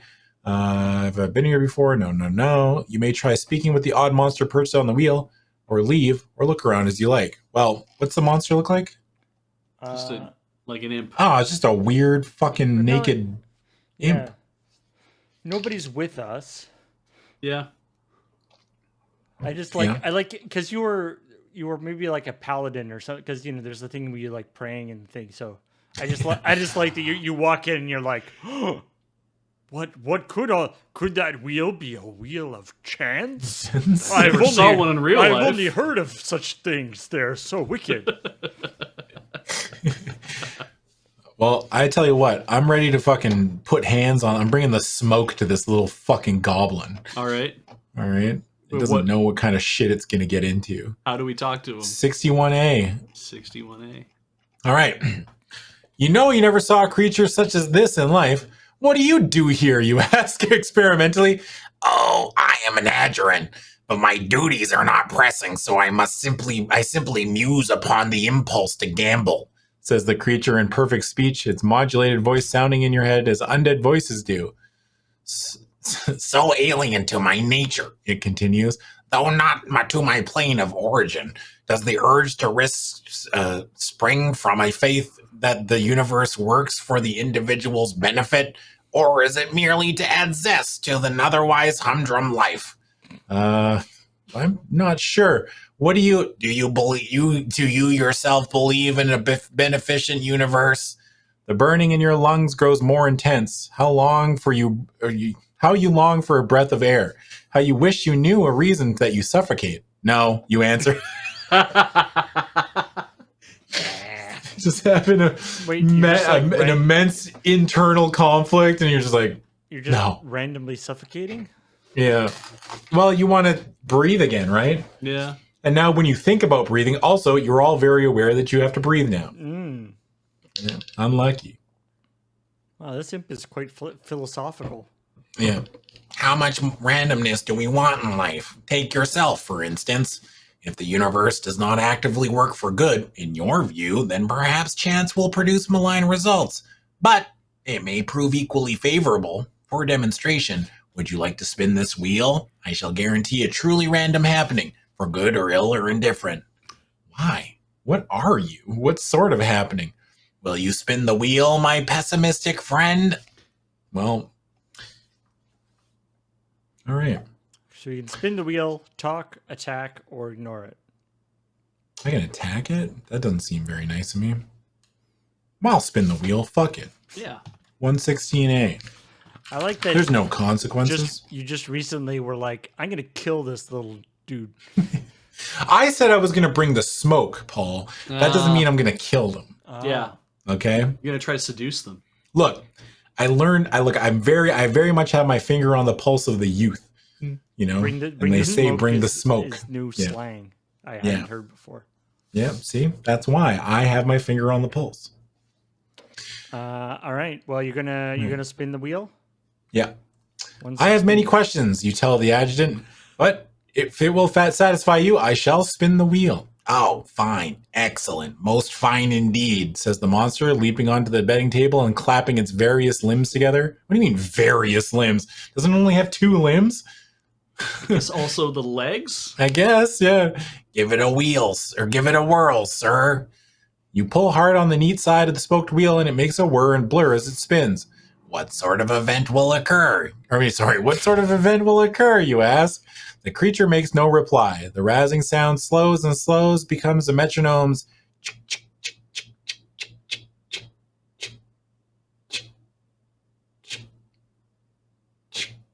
The wheel stops. Travel, the adjutant says, and the casino disappears. Oh.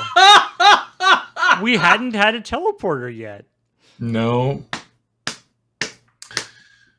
Oh, fuck. Oh, that's great.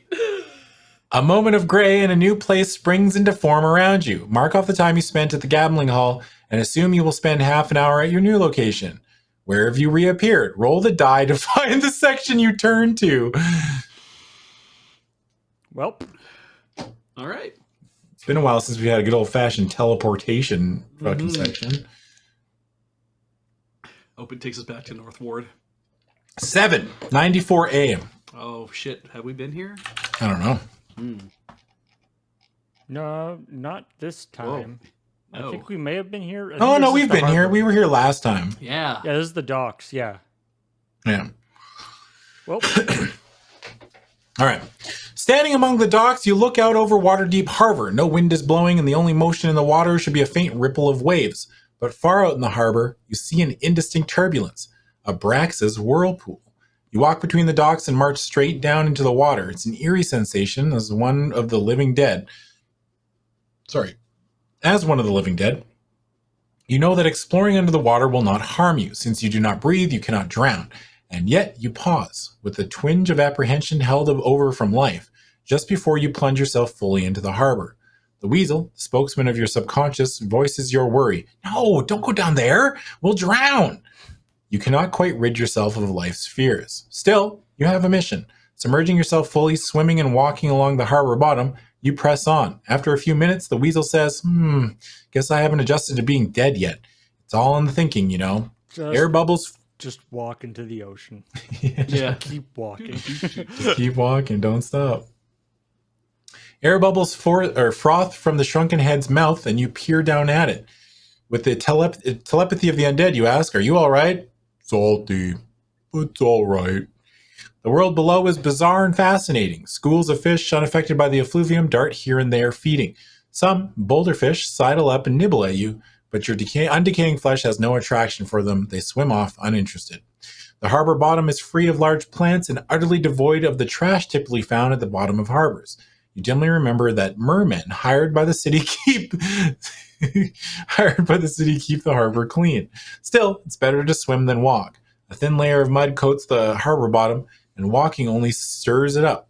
You can see in these depths neatly, as well as in the air above, but mud still obscures your vision. At the edge of a gravelly slope above deeper water, you almost wish for blindness as you spot the whirlpool. In the distance, a veritable tornado of water descends from the water's surface to touch the harbor bottom. Ice flows from above spiral down the length of the funnel to the whirlpool's narrowest point, where it touches a lighthouse. Built much in the human fashion, the lighthouse stands in the harbor bottom, tall, simple, and elegant, topped by an enclosure for its magical light. This is the Merman's Lighthouse, guiding the merman patrols that guard the entrances to Waterdeep Harbor, while at the same time providing a subsurface beacon for ships above. But its light is now eerily shrouded. Beside the lighthouse is a garden, something of a park for the mermen, where the underwater plants grow and rare sea life prospers. You are not alone in observing the whirlpool. A few dozen yards from you, towards the lighthouse, floats a sentinel, a merman astride his steed, a giant seahorse. You can see a little of his expression at this angle. It's unhappy, worried. You can also see a little of his butt. Yeah. Oh, he's got a dumper. You can see a lot of his butt, actually. What does he know of the danger above? Would he help you, or would he take you for the enemy? You may approach the merman in a friendly fashion, attack him from behind, although you can recall this wasn't your usual practice in life, or alert him to your presence and attack openly. Or you may leave the harbor altogether, returning to the city proper with the docks, or to the docks, or emerging in the countryside outside Waterdeep. So we have to engage with him in some way first. I think he just attacked us we were here last time. Yeah. But the first time we read through this book? Yeah. Right. If I recall, there was something, so we tried to talk to him, there's a thing that allows you to talk to mer people, which we didn't have. And so we ended up having to fight him when we killed him, and then I think I'm just going to leave. I kind of want to go back to where we were. Yeah, we can just go back to the... Like, if they're giving me the option to leave, I know what happens here, and I do know that we need, like, a thing to talk to the mer people. Yeah, right. Yeah. Right? Do we not find it here? Like, I don't think so. Because we can't... I mean, generally, that's how these books work. You find fair. the thing you need in the area that you are. But I just know that he's going to attack us if we talk to him, right? And I want to go back to that fucking imp and give him the fucking sharp edge of my sword. That's fair. The smoke. 82A, we're going back. Okay. That imp's not going to fucking send me off to Narnia again. Wait, is giving the imp the smoke fighting him now? Yes. It was always fighting him, Paul. 148B. Wait, you were lying? Going back to North Ward. All right, 148B. And then we go to 62A to get back to the gambling hall. Yes, we do. And then we talk to this weird fucking imp again. 61A. And it's like, do you want to spin the wheel? No, I want to attack it. 147D. 147D to All attack. right. 147D. Suspicious of the adjutant creature's behavior, you make a sudden lunge with your sword, but the creature seems to know your action before you do it and leaps over the blade. In a puff of smoke that looks much like the effluvium, the adjutant vanishes, but not before squirting a stream of orange acid that strikes you with unerring accuracy. Subtract 6 unlife points from your current total. If you have run out of life points, your adventure ends abruptly. If you survive, go to 62A to look around the casino. Okay, well, Right. I deserve that. But Where did he squirt it from? One of his many limbs. Yeah, one of his many limbs. All right, so now we can keep looking around. Yeah. So there's a wheel of chance. There's a woman. There's cows. There's coins. There's a croupier and other Sarah patrons. makes a good point. What? She did say she said, wasn't there an if we've been here before option? Like if we come into this place a second time, did we have to do something different Oh, first? yeah. Wait, Oh, everybody yeah, if stop. you've been here, Yeah, yeah. mermaid before. Yeah, here we go. 117G. Good point. Good point. My bad. Yeah. You caught that one. All right. Okay. So the monster that crouched at the Wheel of Chance is gone. All the silver coins in front of the Wheel of Chance are gone too. Anything you or any companion... Why do they keep saying that? Change remains unchanged. Otherwise, it's all the same. Okay. Well, thanks for that. That just means we didn't take that damage. Nice. Oh, sweet. Congratulations, Sarah. You saved us 6 health points. How's it feel to be a finally, for once, a Twitch chatter is a God. a useful member of society. That's Sarah's what it a is. mod. Sarah's a mod. And it's Donator nice to the mods. see that the mod power hasn't gone to their head. Okay? And they're still willing to help out an adventurer in need, such as myself. Okay? Well, so we can look at the Wheel of Chance. We can look at, so there's the woman, the coins, the croupier, or the other patron. So I'm assuming the woman is the one in front of this picture. Yeah. Yeah, I'll check out the woman, I guess. 92F.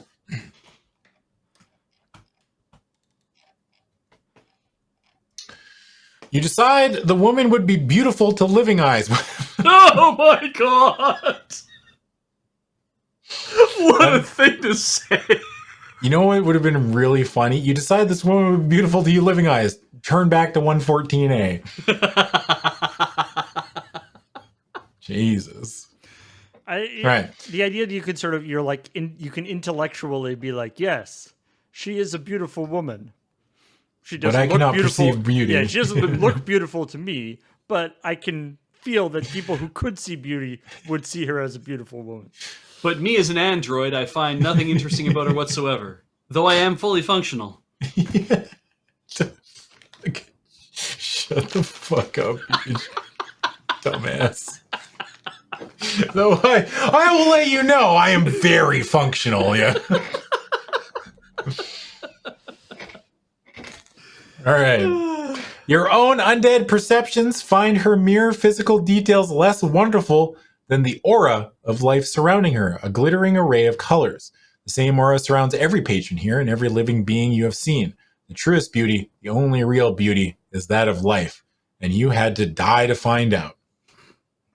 The woman bears a ruby ring. You may try on the ring or look around some more. Well, I mean... While we're here stealing stuff. We can try on the ring, but we can't perceive beauty. So the only reason to try it on is if it's magical, right? But they haven't mentioned anything about her being magical looking, other than the beauty and the radiating life aura. But then they said everybody has that. Yeah, it's just like, you're as beautiful as everybody else. Yeah. This ring, on the other hand.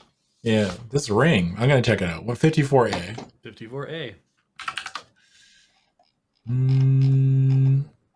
You place the ring on your smallest finger. It was made for a feminine hand. Truly a fine gem, it reflects the light brilliantly.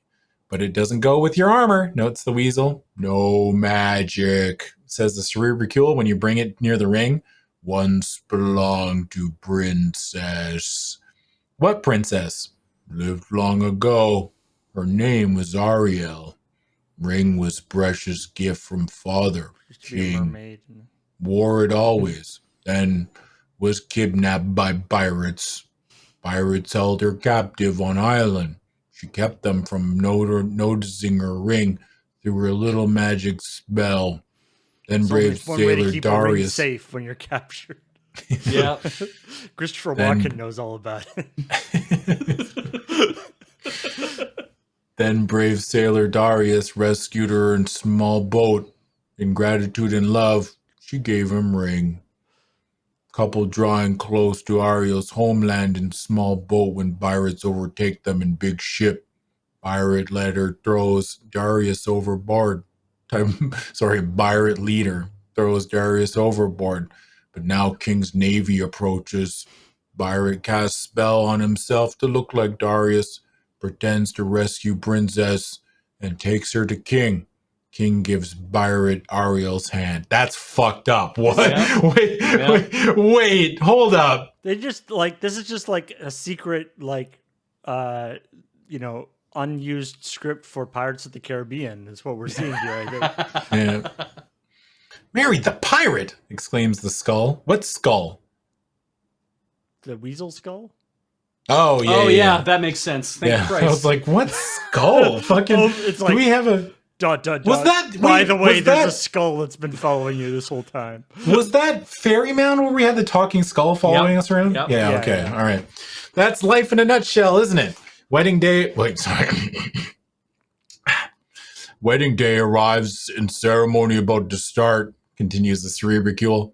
Out to sea crawls Darius, confronts pirate leader. Ariel recognizes her ring. Great battle ensues. Darius triumphs and weds princess. Hey. Live happily many years. You consider the ring for some moments. The cerebricule cannot tell you who the woman is or why she has the ring. It might be important to her. You cannot take something that is not yours, especially not from someone who must cherish it. You return the ring to her finger. Do you leave or look around some more? Wow, what the fuck was the point of that book? What a nice little story that I couldn't use in any other module. Yeah. Look, Paul, I'm not here for a nice story. I'm here for the fucking pieces of the staff of Waterdeep, okay? Yeah, I think contrary to what the book says, I'm pretty sure taking something that's not yours is basically what you've been doing. Like, that's the objective. You got to find 12 pieces of a thing that aren't yours, of a thing that isn't yours. Yeah. It's like, why all of a sudden the moral line in the sand, we're like, no, we don't steal. It's like we demonstrably do steal. We were just at the we just stole from the taxidermy shop. Yeah, we were just at a taxidermy shop. We stole all we could get. It only counts if you know who it belongs to. We're an RPG character. If it's not nailed down, we take it. Yeah. All right, so there's coins, croupier, other patrons, or wheel of chance. I'm going to take out, is it pronounced croupier? Croupier? Croupier, I think. Croupier? Yeah. I think it's croupier. I believe it's a French term. 16C? Yeah. There's something familiar about the croupier. You don't believe you know him personally, or that you would associate with employees of gambling houses in general, but he reminds you of someone. Who? You ruminate on the idea as you search him, hoping to gain information. What the fuck? He's not like he has a wallet. You're like looking for his fucking ID, like take his wallet out. It's like, I found his driver's license. Sweet. Holy shit, I used to work with you. Fuck, Ted, how you doing? Oh shit, don't get up, Ted. You're sleeping. His clothes are simple. No jewels, nor ornaments, nor weapons. The simplicity reminds you of Calavarus, the wise brother in the temple of your god, who taught you the merits of patience and inner strength. From Calavarus, you learned of devotion and gained some insight on the road to wisdom. If he could only help you now, when the road extends so far you cannot see the end. Exhilarated at the memory and frustrated at your inability to remember more, you leave the croupier and turn to other matters. Wow, that was a fucking another pointless entry. What the fuck? I didn't even get a memory out of it or anything? You just got like a half of memory. So the the guy at the temple who taught you the merits of patience and inner strength was moonlighting as a croupier in the. I think it said the he gambling reminds you club? of that guy. Oh. Yeah. Yeah, because for a second I'm like, wait, he also comes here to do this? It's like, Yeah, no, he just reminds. It's not Calavaris. He just reminds you of Calavaris. Yeah. Hey, Calavaris wore a burlap sack too. Fuck, he was boring as shit. It's basically what we said, right? Like, Yeah. no jewels, no ornaments, no style, no fashion. Fuck, I remember a guy like that. He was boring as hell. Fuck. Yeah. 62A. Well, there's coins, or are the coins? The coins are gone, right? Coins are gone. I think they are gone, yeah. which is concerning. Oh, excuse me. I'll check out the other patrons. 142C. All right. I like you can. It's like, do you want to look at the woman or everyone else? Yeah. Most clients here are conventional upper-class dabblers in games of chance. All lie unconscious, carried into nightmare by the effluvium. Even in sleep, 2 characters at a back table strike you as suspicious. The one is a well-dressed and somewhat rotund, his hands pale and doughy. The other hardly seems a conventional companion for this dandy. He's obviously a seasoned fighter, tall, slim, Saturnine? Saturnine? Saturnine? Saturnine or Saturnine? I don't know. I'm going to say Saturnine. And smelling of poison. Wait, he smells like poison? Does Maybe it he smell is like poison to you? It's the oldest trick in the book. Yeah. You're not going to fool me with that. Saturnine? Okay. At their feet lie a small pouch and many gold coins. They must have been exchanging them under the table when the effluvium knocked them out. You may investigate the pouch or the coins, or return to 62A to look at something else. Or maybe. Well, we're undead, so we're immune to poison, right? We're already dead. Yeah. You can't poison what's already dead. Hell yeah. Or maybe these 2 people were actually in a clandestine rendezvous. Mm-hmm. Mm-hmm. Like, that's what I want I to mean- see. Like, we've got this room here with like everybody unconscious, but like we're like, huh? Why is that guy unconscious over with this guy? Yeah. Something's Saturnine going means on slow and gloomy. How do you... I don't think Saturnine is a word that you can use to describe a human being. I was He's kind of, looking pretty Saturnine today. Fuck.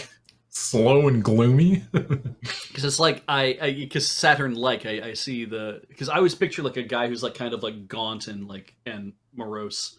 Just somebody who's Saturnine, right? They just kind of like Kind of like Grima Wormtongue kind of thing. Yeah, you know, he's a little more villainous, maybe, but like the planet Saturn, known as being one of the most depressive planets. It's Greek for case of the Mondays.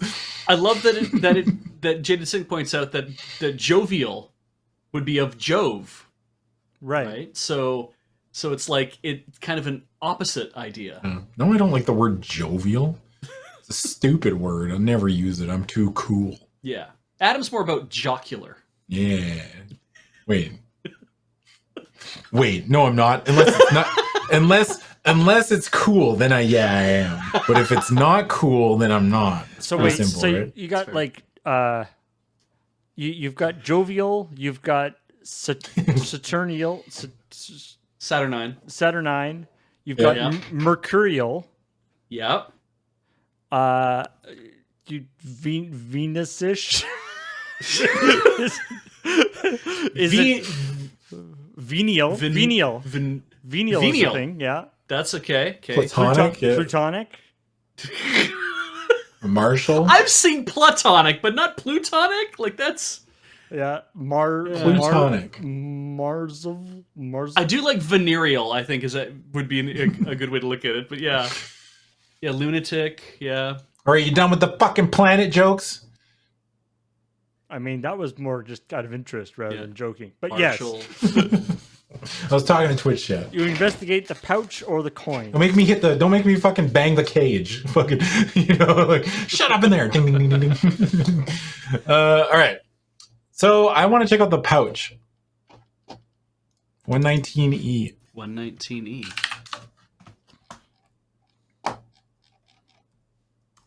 Inside the leather pouch, you find a fine blue powder. The cerebricule sniffs it and coughs. Poison. Proof that these shady-looking characters were indeed up to something shady. The poison doesn't affect you or the shrunken head. You may take it if you wish. It counts as a possession. You may look at the coins on the floor or return to 62A. Well, I mean, we'll take a look at it. So we got some poison? Hell yeah, brother. You never know when you're going to need to poison something. Yeah. Gonna grab those coins then too? Or? Well, I mean, they've already said multiple times that coins are no good to us, you know? Maybe But there might be something interesting. If you have coins, Khajiit has wares. What is it? Fucking 65? 65C. Okay. The gold coins on the floor represent much money. Someone was willing to pay someone a lot for something.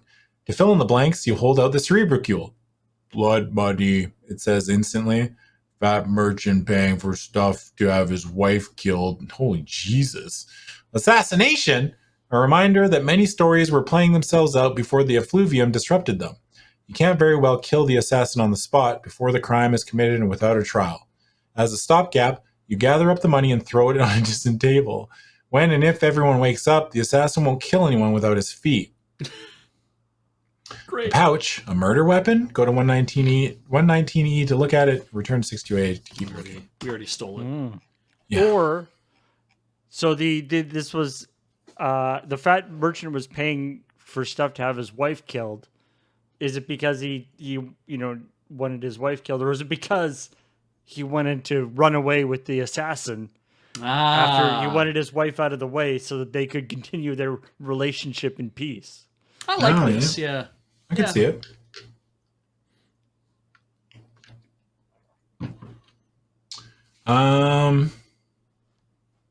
Yeah, I don't think the coins or the Wheel of Chance are going to do anything. Like the but they said this. Oh wait, the other place. There's another place. You again, right? Yeah. Well, will it? Or Wasn't it the monster that was it the monster that teleported us, or the Wheel of Chance that teleported us? It was the adjutant, I think, who the monster I think was the one who like roll it and we'll see what happens, and then when you land, it's like you're gonna travel, and then he made you disappear. Yeah. But maybe the Wheel of Chance is harmless. Yeah, I'll check it out. 106E.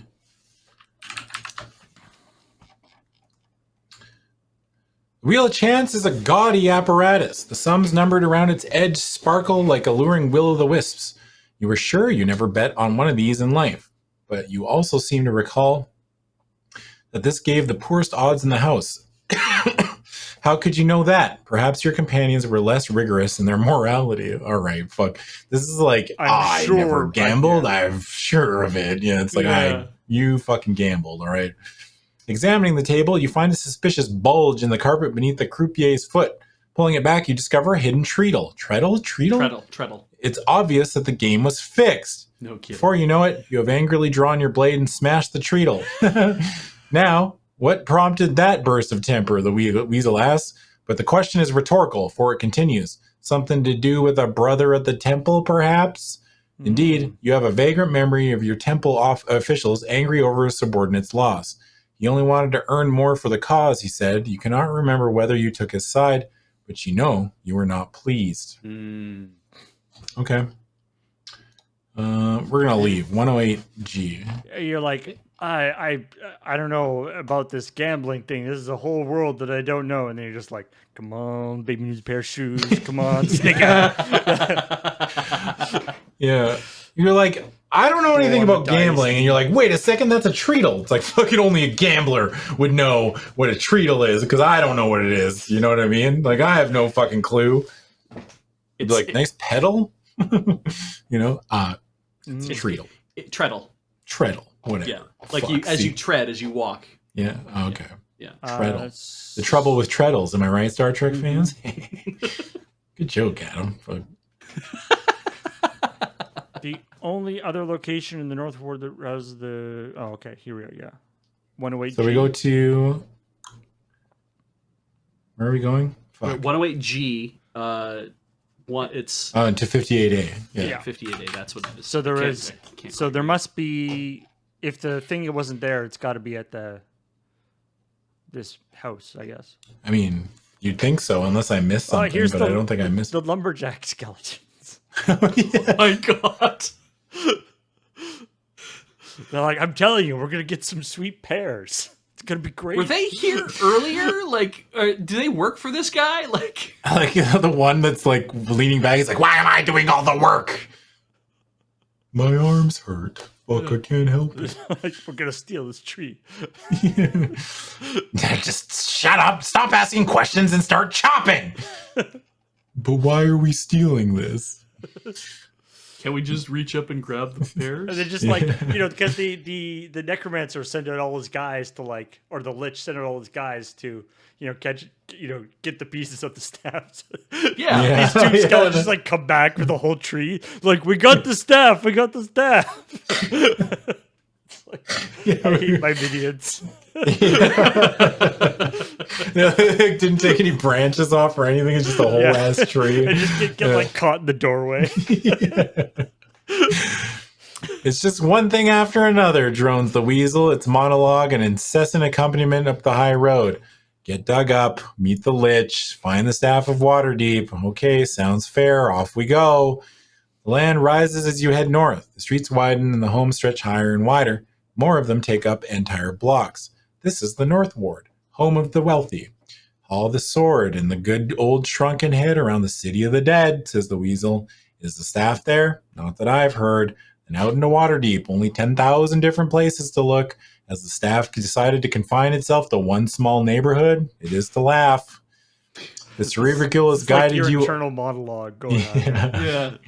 The Cerebricule has guided you almost to Northgate, where the high road breaches the city wall and heads hundreds of miles up the coast, towards Luskan and the inaccurately named Neverwinter. On the long walk, you have not seen one living person, except for the hundreds felled by the effluvium. This mighty wizard, Kelvin, continues the wizard, sure is a cosmopolitan sort, isn't he? Wants to enchant a staff, he doesn't pop down to the bazaar and tell the woodworker, make me a nice staff of Waterdeep, there's a good fellow. No. Oh my god. You have come to one of the city's largest mansions, the home, as you can tell by the silver gold crest shining on each side of the house, of the Brosfeather clan, magnates of lumber and fur trapping. The weasel's tirade continues, so Kelvin embarks on a grand tour of all the really neat spots in the city, recruiting all the good-feeling items right out of people's hands. Excuse me, what is your prized potato? Is that your prized potato peeler? That should do nicely. Hand it over. Don't they have a law against that? People always say, never meddle in the affairs of wizards, but this one sure did his share of meddling and everyone else's. I like this weasel. Yeah, I like this weasel a lot. He's us, Yeah. He's the audience. He's like, hey, yeah, fuck, no, wait, let him talk. Yeah. This is the author being like, this doesn't make any sense. Yeah. You enter the courtyard by a brick archway. The gate hangs open by one hinge, and the weasel shuts up. Water falls gently in the fountain, and a light breeze stirs the foliage. Were you alive? You could not help admiring the building's elegance and the courtyard's charm, but now you are unaffected. I can see feel this certain- building is elegant and charming. I don't care. I feel nothing either way. This does not move the needle. You feel certain this life is different from the one you lived. These thoughts fly through your mind like the bird that flies through the courtyard. The creature swoops by you with a sprattle of gears and ratchets, and you recognize it as a mechanism, an automaton. Cool. It lands clumsily on the courtyard fountain, shouting, "Chop it down!" The two skeletons, carrying axes by handles thicker than their own bones, are chopping it down. A fruit tree, fully leaved even in the dead of winter, and bearing many different kinds of fruit. Magical. As you watch, one of the skeletons swings its axe and strikes the trunk, and the other follows suit. The tree shudders with every blow. "Chop it down! Chop it down!" croaks the bird. Will you try to stop the skeletons, attack the bird, let the skeletons chop down the tree, or leave? So it is a magical tree. Yeah. Or at least I like it that you have appears a to lot be a of magical choices. tree, or maybe just a tree that has had like a bunch of grafts or something. Yeah, right.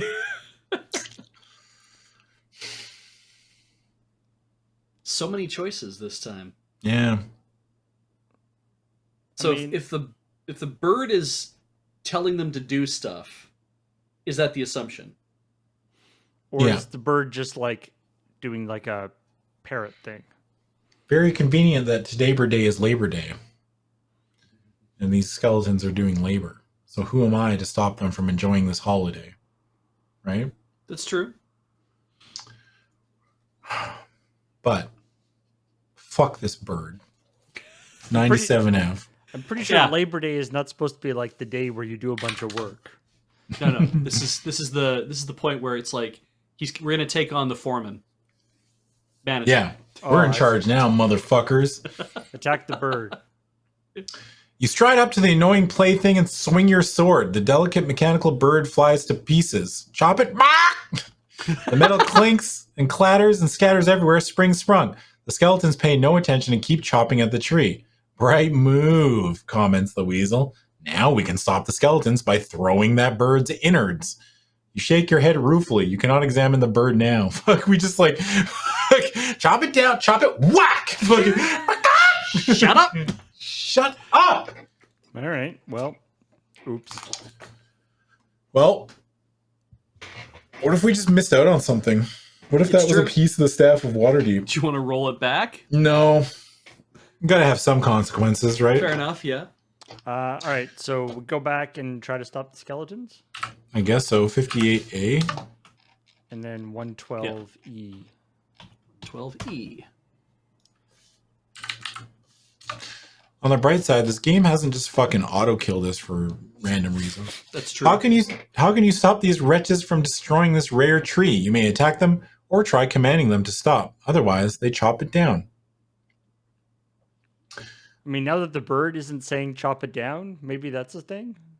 Ooh. Oh, yeah. Oh. Yeah, I'm going to try commanding them to stop. 98B. Skeletons are idiots. They'll listen to anyone. Yeah. I order you to stop this immediately, you command with all the authority you can muster. The skeletons halt their work and turn to you. Their axes hang motionless in their hands. It worked! What morons, snickers the weasel. They'd chop at each other if you told them to. Nonsense, you think, but you regard the skeletons, mindless servants really, with hope. Could it hurt to try? That's fucked up. You, chop him. Oh, yeah. God damn him. Do it slowly. Slower. Slower. Fight for my amusement. This is fucked up. All right. The one dude's like, thank Christ, I've been wanting to take care of Gary all day. Yeah. Could it hurt to try? Preparing to draw your sword if necessary, you point to one skeleton and in a commanding tone shout, "You, chop him up!" As the one raises his axe, you turn to the other and command, "You, chop him up." It too obligingly raises its axe. The two skeletons face each other and start chopping. You watch in amazement as axes come crashing down to bone. The skeletons tumble, hacking until they can hack no more. The bones lie twitching in the courtyard, skeletal hands still trying to clutch the axe handles. Triumph rises in you. But a fearsome voice from the archway calls to you. "Very clever. Of course. Had I not been involved in duties elsewhere, I would have prevented your actions. To do more, you must face me." What blood you have left in your body turns colder than ever. Will you go to the archway and meet the unknown voice, or run from the place? Look, you, chop him. You, chop him. Hey, what the fuck are you doing? Nothing? Just run away.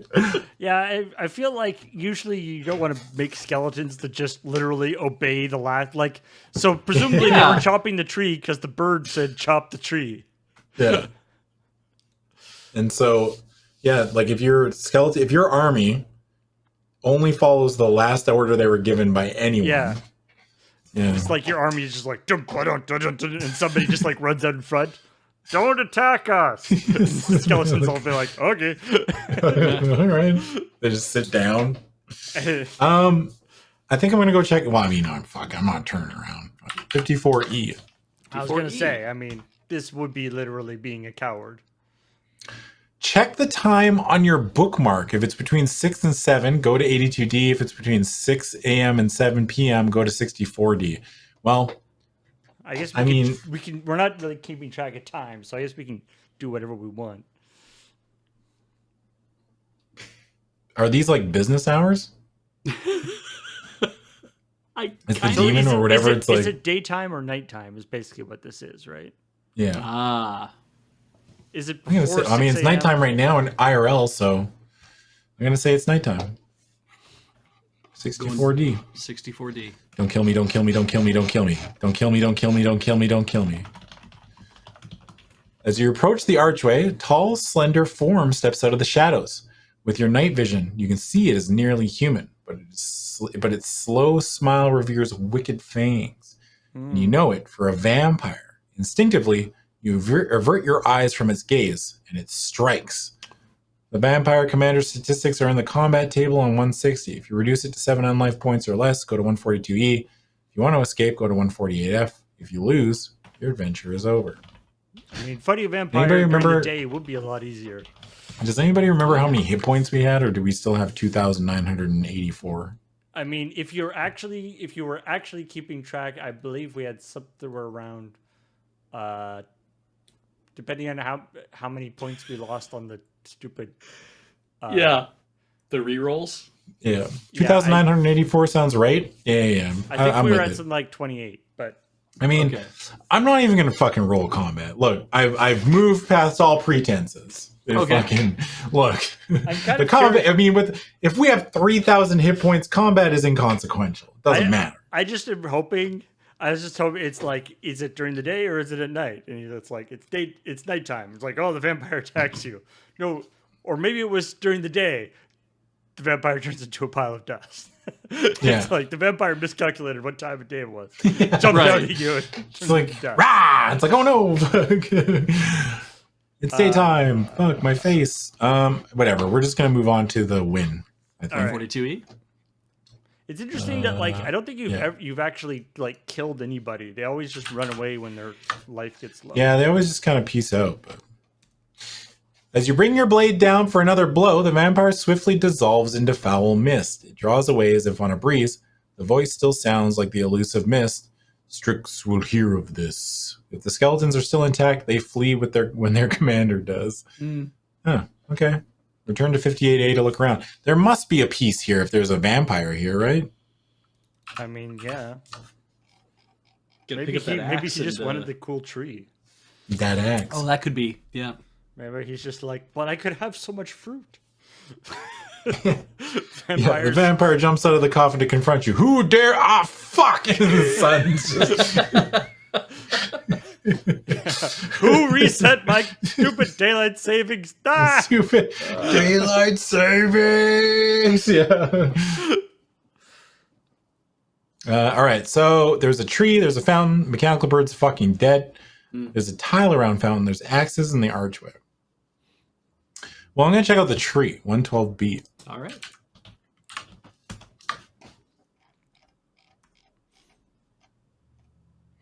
The tree is laden with fruit of all kinds, apples, pears, plums, and some you do not recognize. You let the shrunken head tell what it smells. Magical tree. Gift to Broadsfeather family from wizard and friend many years ago. For family's prestige and community and kindness to wizard. As spirit, life. Indeed I do, says a gentle voice inside your head. But at the moment, I am in pain, sir. What can I do for you? Water from the fountain will heal my wounds. Would you kindly bring me some? You do as the tree bids, splashing a double handful of fountain water onto the bark where the axes had bitten. As you watch, the wounds close and the bark looks smooth and perfect. My thanks, says the gentle voice. Allow me to offer a token of my gratitude. And before your eyes, the tree grows a fruit, a fist-sized sphere of iridescent green. It bobs gently on the branch. I You hate reach green for apples. it, but hesitate for a moment. The tree seems pleasant enough, but might hold a grudge against all undead for the wrongs it has suffered. If you will eat the fruit, turn to 71C, refuse it, and return. Fuck. I hope that we eat the fruit, It, like, and then we kills us. die, and the tree goes, how about them apples? Yes. Yes. All right. Let's try it. Please. Please. I am fucking begging you. Please 71. let that happen. 71C. Come on, baby. But we're already dead? Fuck. Why do you take all the fun at everything? We just explode into dust. You pluck the fruit and sink your teeth into it. There's no real taste to it. Your undead body cannot enjoy this earthly pleasure, and yet there is a faint, enjoyable sensation. You feel invigorated. You are healed of all damage. Nice, we're back up to 3,000. Nice. Your unlife total is now the same as when you began your adventure. You thank the tree spirit and return to the fountain to bring it more water. You are most kind. The spirit says, though your limbs and bark seem dead, I perceive that your roots are still sound.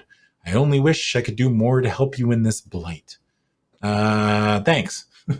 All right. Do you know where the thingy is, tree? Yeah, actually. Yeah. Are you the staff of Waterdeep? Yeah. You Yes, have to it's tell me inside if I ask. May I look inside you? I mean, the fountain heals, but we don't need that. Or I think it's just water. It's just Well- the tree needed water to. But doesn't the fountain, wasn't it closing up the wounds? Yeah, I think because it's just like a magic. I think the magic is. in So the is it a tree, fountain not of the youth, water. but only for trees? Maybe, yeah. It's a magic tree, not not magic water. I think. All you DMs out there, make your players find a fountain that's a fountain of youth, but only for giraffes.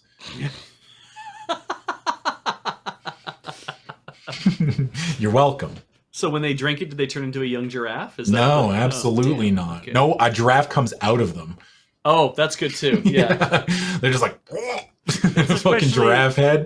If you've ever seen a giraffe drinking from a stream on the ground, they look really Yeah. stupid when they do it because they have to, Yeah. they have to splay their legs way out in order to get down low enough. Rolling a giraffe folk wizard. That's not a real thing. That doesn't exist. Uh, All right.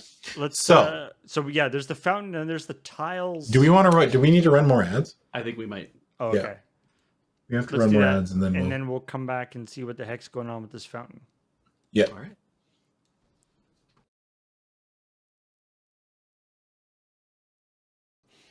Hello, welcome back to Dice Friends, where we found the Fountain of Youth, but we refuse to use it because we're better than that. You think you'd be able to turn it down? The fountain of couldn't. youth. Yeah. I would I mean, I guess if It there's turns you into a baby, though, if there's a reason to turn it down, like, but you still remember everything. Yeah. I'd probably do that. It's still probably. wonder Like, how- it would suck for a little while, right? But then you Yeah. get to You know do what I fun think about a things again. lot? Hmm. It's like, what if I got turned into a baby, but I still remembered everything from my life, you know? Yeah. So it's like I have a fully developed adult brain inside a baby. Mm-hmm. Like, would that fuck things up? I mean, it would be very weird. Yes. And Yeah. a lot of like confidence and a lot of knowledge coming from lived experience, right? There's Oh, no change? Fuck you, Twitch chat. What do you mean, no change? Fucking assholes. This friendship is tenuous at best. It would be an interesting, baby. Would everybody else know that you were a baby with an adult's intelligence? I mean, you could probably make it clear to them once you're able to start speaking properly. But I mean, like, it would be a real nice ego boost to be a baby and be real smart and figure things out real fast. You know? Yeah. The depressing You could also thing, get away with a lot. The depressing thing is, like, I don't know if I would actually do that well in a lot of like high school and elementary school. Oh, yeah, like high school, I'd be an idiot. But kindergarten, I would fucking kill yeah. it. But then Yeah. they would Oh, all I'd be know the that you're Man, an awesome adult. at shapes. The problem would be like though that if everybody knew you were an adult at that point, they'd be like, well, we're not sending you back to high school to like be like a pimply teenager that can like finally have confidence to ask girls out. It's like if they did that, it's like, no, we know you're like at That'd this be- point Yeah. 55 years old. Mhm. So I'm no, that's real fucking creepy. Pretty sure that's an anime somewhere. And then you have to like your parents don't get younger, so it's like who's gonna look after you, right? Like if I guess the thing is that if Do you have to be put up for adoption since you can't take care of yourself? Well, because I wouldn't want to ask my wife to look after me while I got old enough to do things. That'd be fucking weird. And then how That'd am be I gonna- weird that you took the Fountain of Youth and didn't offer it to your wife. Well, I'm assuming that you didn't offer it to my wife. You offered it only to me at this point. So it's like, if I'm going to take Sorry, it, Heather, do I fuck, ask only Heather to Beej look after gets me it. for whatever? That seems really unfair. And then also, how do I earn my half of the living that we need in order to actually? I'm going to be a tiny Beej baby on like streams and shit. It's going to be real weird.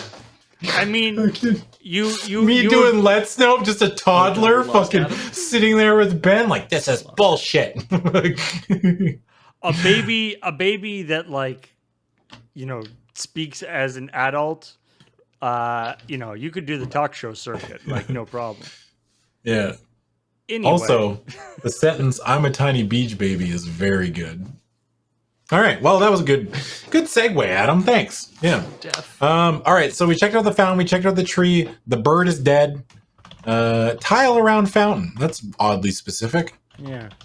37B. Help. The designs in the mosaic are colorful and some parts are big enough to stand in. You step inside one of those spots and hold the cerebral down near the tile. A short sniff is all it needs. Minor magic, it says, waiting for greeting. What harm could it do? You knock the hilt of your sword against the fountain. Instantly, a translucent sprite materializes in the air in front of you. Greeting. No, I don't like that voice. Not doing that one. Greetings! Greetings and welcome, friend! It says cheerfully in a pleasant tenor voice. Its elfin face smiles and its wings flutter. The Brassfeather family is unable to see you now. If you will give me a message for them, I am sure they will be delighted to see you later. Just a sec, Adam. Apparently, Beej can't hear anything right now. Oh. Maybe you do a refresh, Beej. Go to my strengths. Look, Wait, it's my best voice. You can't hear me saying refresh. Try. Maybe if I yell. Maybe if I say it you'll really hear me. slowly and loudly. Try refreshing.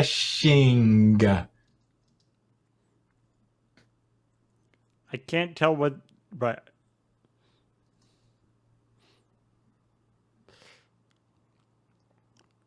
sometimes I can't tell whether Beej is actually wearing his headphones because his hair completely covers his ears.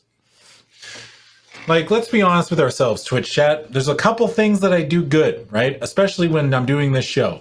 Eastern European voice, my dolphin impression, which never gets to come up, but is very good.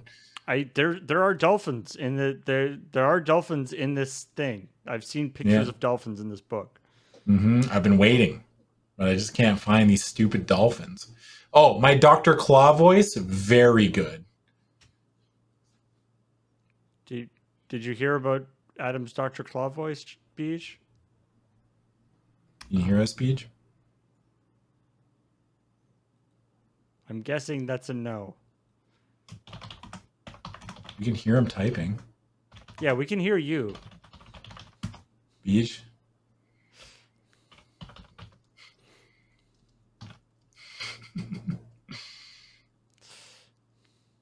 The Dr. Claw impression is the sometimes food. Oh, you good?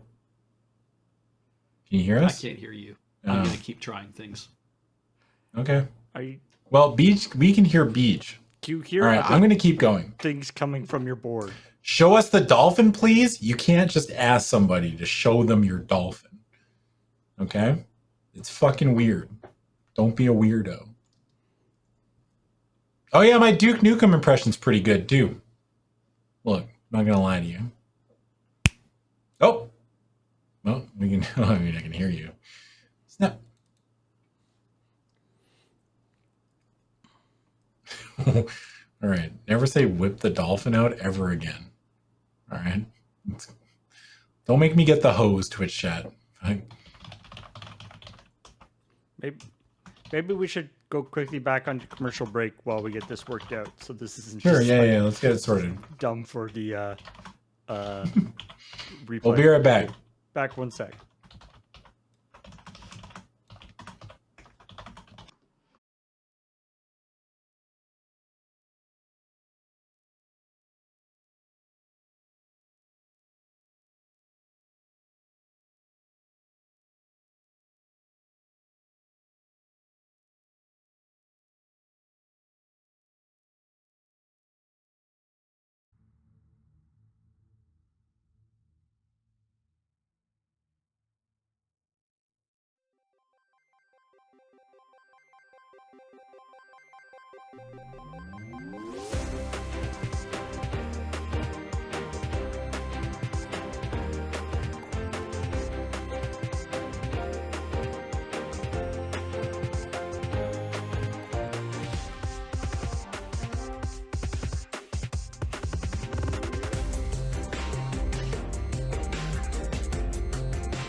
We're back. Hey, we're Beej back. can hear us. All right. I hear them completely. Hey, sorry about that. A little bit of a hiccup.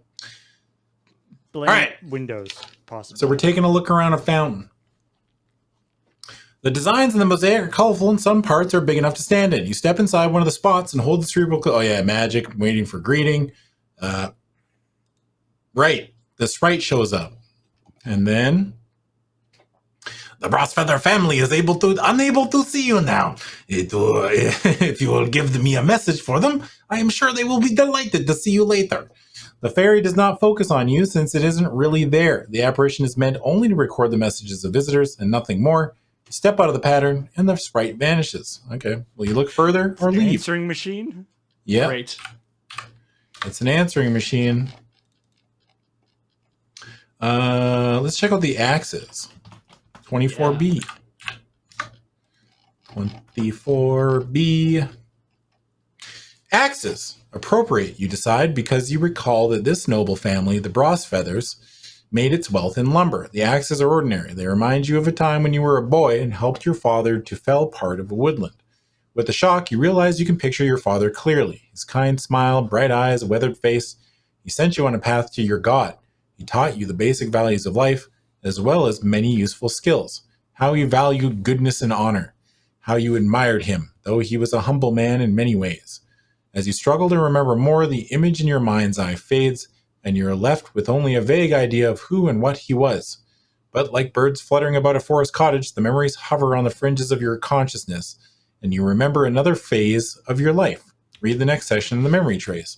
After you're done, return here. This would be memory 5. 24B. Memory 5 is 156B. Ooh. Oops. 156B.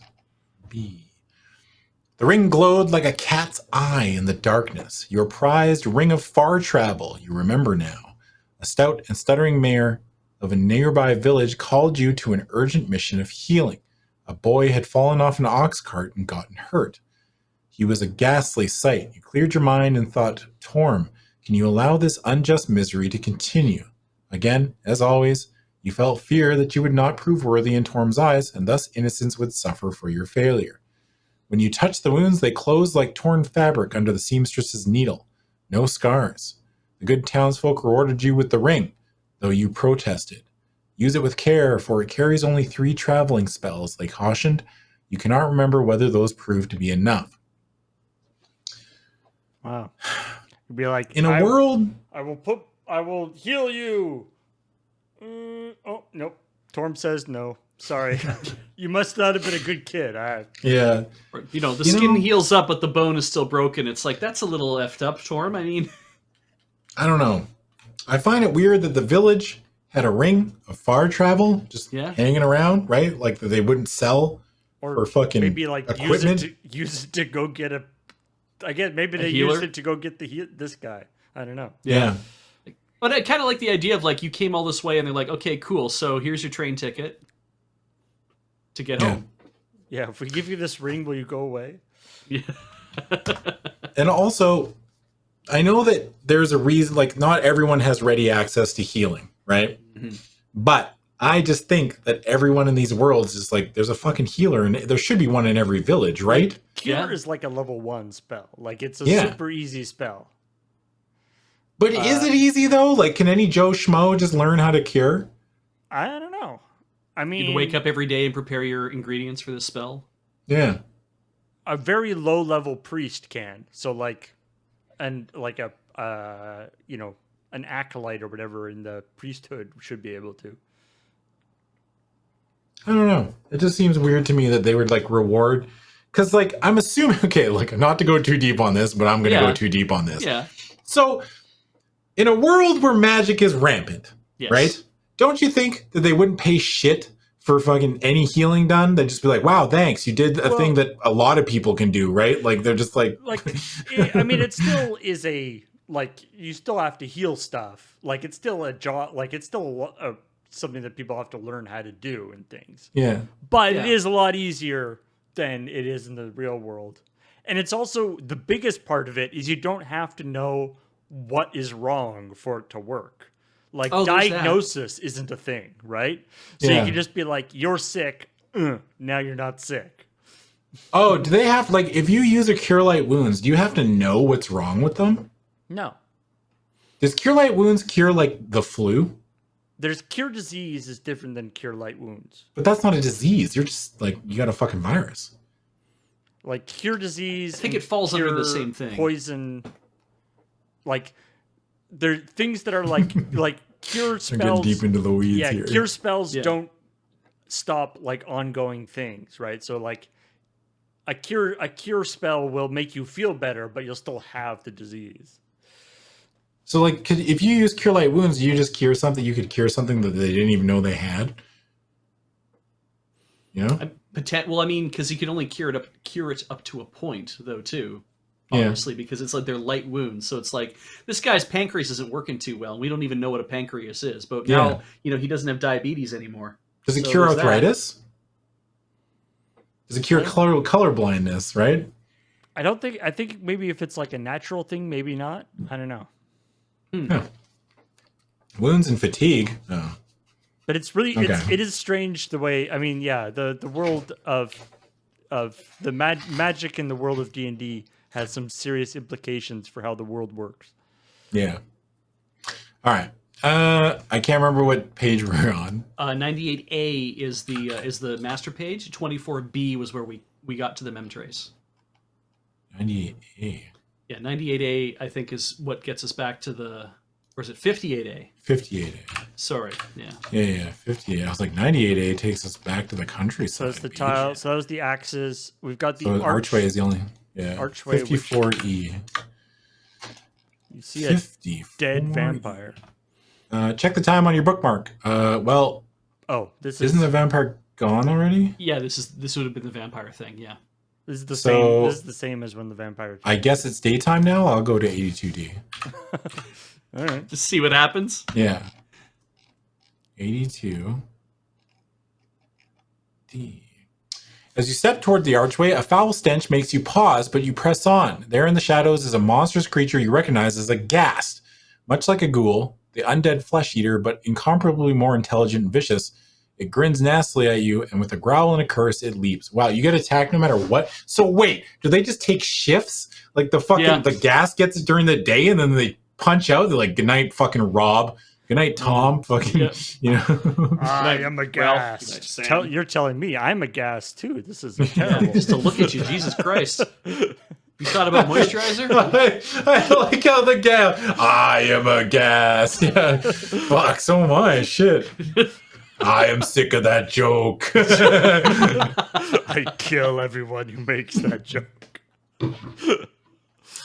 All right. Well, we're just gonna kill the gas because hit points are meaningless and combat is stupid. All right. Okay. All right. 54. 154. 154C. Okay. I hope this isn't ruining anyone's experience, but I mean, You're going to buy this book yourselves later anyway and try it, right? yeah. Your last blow brings the gas to its knees and it raises both its pale, scaly arms to protect itself. Stop, please. Don't kill me. I beg of you. You stay your sword at its groveling and then bring the edge close to its throat. And why should I not? I know things of value. It gasps. Harant and Abraxa. I know things about them. Spare me and I'll tell you. I vow I will. Speak, you tell it. First, you must swear not to kill me, it says, hedging. Give me your word. Will you swear not to kill the ghast? If so, turn to 61B. If not, continue to fight. If you win, you may return to 58A and look around. Or leave. Fuck, whatever. This thing, look, even monsters have thoughts and feelings, and I'm sure there's fucking a perfectly reasonable explanation for all of this, right? I mean, this guy certainly does. Yeah. And if he breaks his vow, you get to break yours. Yeah. You can just, cross your fingers. Are you breaking your vow with me? Fuck. Jesus. 61B. You have my solemn word that I shall not harm you further. If you do indeed tell me what you promise, you tell the ghast. But you draw the blade back only a fraction, taking no chances. The liches are plotting against their master. What master? How so? I know not. Not long past midnight, I was searching the tombs in the city of the dead for treasure, when I happened upon the liches surveying the undead who trooped into the peasant's tomb. I hid. They did not detect me as they talked. They planned to take the artifact and attack their master. If you do not destroy the mechanical bird, fuck, mark evidence box B on your bookmark. If you destroyed it, mark no box. Oh, Shit. What artifact? It is beneath the city. I have not been there yet. The way to it is through the house of the homeless. It is said to be large and bring life to the unsleeping. The ghast knows nothing more of interest. You swore not to kill the ghast. Will you kill it now? Jesus Christ. Or let it live as you I'll let it fucking live? God, good lord. 64F? Actually, just kidding. I'm going to kill this motherfucker. What does the mechanical bird have to do with anything? Yeah, this thing's fucking dead. I'm killing the shit out of it. 141E. I'm not a paladin anymore. Right. What you do is you have my solemn word that I shall not harm you further, and then the tree falls on him or something. You're but I will push this thing over that'll land on you. Ha ha! Yeah. This disgusting creature does not deserve to go on. I mean, paladins are kind of fucking assholes, right? Mm.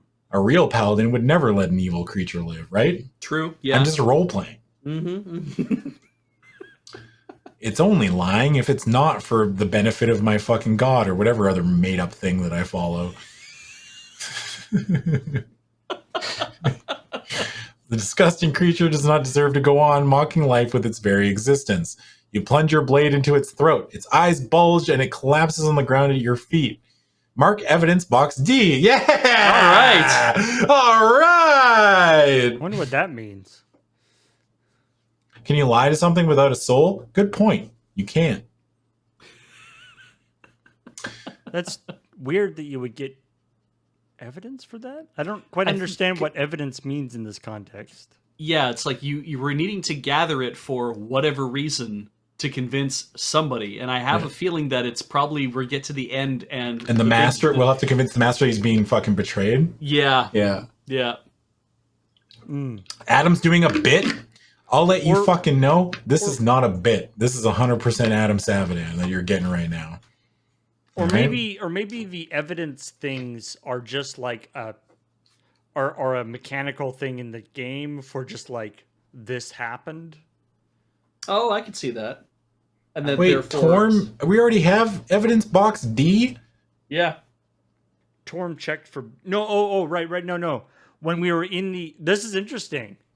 When we were in that cavern, when we were in the shrine, it said, "Do you have evidence box D?" We didn't. So And then he was fine. like, "Great, I'm going to give you what you need." But if we had done this first and then gone, He probably would have been like, Oh. "You're a dick bag." yeah, Well, that doesn't matter anymore, does it? Fucking. Torm is like, I love ghasts. Why would Yeah. you kill a ghast? Ghasts are like my favorite thing. Everybody knows that. now I am aghast. Yeah. Stop making that joke. He's just laying there with a sword in his. Please, God, stop. Not God, Torm. So maybe it'll come up later. It'll be like, if you lied, so like maybe evidence D is just an indication of whether you I like how lied. it's either. Not. Yeah, And so- it's definitely either you're a dick or props for being a paladin, you know? Yeah. Yeah, and so if maybe at some other point it'll ask us to check for evidence D, and it'll be like, yeah, I knew that ghast was my friend. Yeah. If the skeletons are still intact, they fall to pieces when their master dies. Return to 58A or leave. Well, did we miss anything? Because they The said tile? the piece.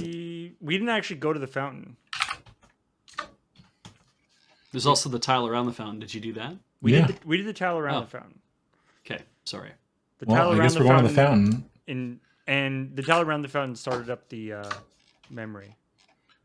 They said there's a piece of the staff here, right? Yeah, He assumed that there must be. It was yeah. either here or in the casino place, and we think we got everything in the casino place. Oh, here we go. You approach the fountain, shrunken head in hand. Magic, it says slowly, taking in the details. In fountain, at base of statue, speaking stone. What's it doing here, you wonder, reaching into the water and easily finding the stone? Friend of noble family, great wizard left it here, intending to retrieve later.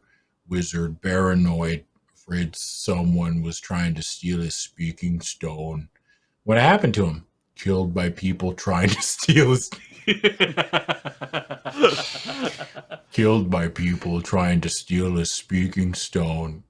You may take the speaking stone if you do not already have one. I bet you this is what we need to talk to the fucking merman. Oh, that Yeah, sounds yeah. good. Yeah, I like that. Nice. Okay. See, I told you, Beej, you need to fucking... Don't you... Well, but what if you get it here? No, Beej. Me, and a fucking genius, was like, no, I'm sure this game is well designed and you'll find it in some other area that you have to go to, right? Fair enough. Yeah. But we still, the thing still said that there was something. So it can't have, like, if it was the mechanical bird and we just like lost it, that doesn't seem right. Do you want to just check out the mechanical bird and see? Yeah, what fuck, I happened? want to check out the mechanical bird. We'll use tweezers and like put the mechanical bird back together. Everybody knows Really that carefully. actually in a past life, I'm really good at mechanical things. Like, Sure. really good. And I put it back together. Tonight on Tinker Tailor Solder Fry, mechanical bird repair. Yeah. 109 what? 109F. F. Thank you. All right, whatever. Bird comes back to life. Fucking put together. We wrap some duct tape on it. Kiss it. It's all good. The bird is a mechanical plaything that only the rich could afford or want. Where's my rake? It asks. Have a cup of tea? Chop it down. Who wants a crumpet? Evidently, it repeats things that have been said to it. When it said chop it down, it was just repeating the order given to the skeletons. Then who gave the order? Keep warm, love. Chalmers, bring my cloak. How lovely the moon. Fuck, who says that? How lovely the moon. In that intonation, it's beautiful. How Yeah. lovely the moon. Photographers, bring my cloak. Pugaphus, bring me the moon. So far, it has been amusing, but not particularly helpful. You may try to catch the bird. This is like literally the only option. It has to be the bird, right? No. Yeah, sure. Give it a try. 45E.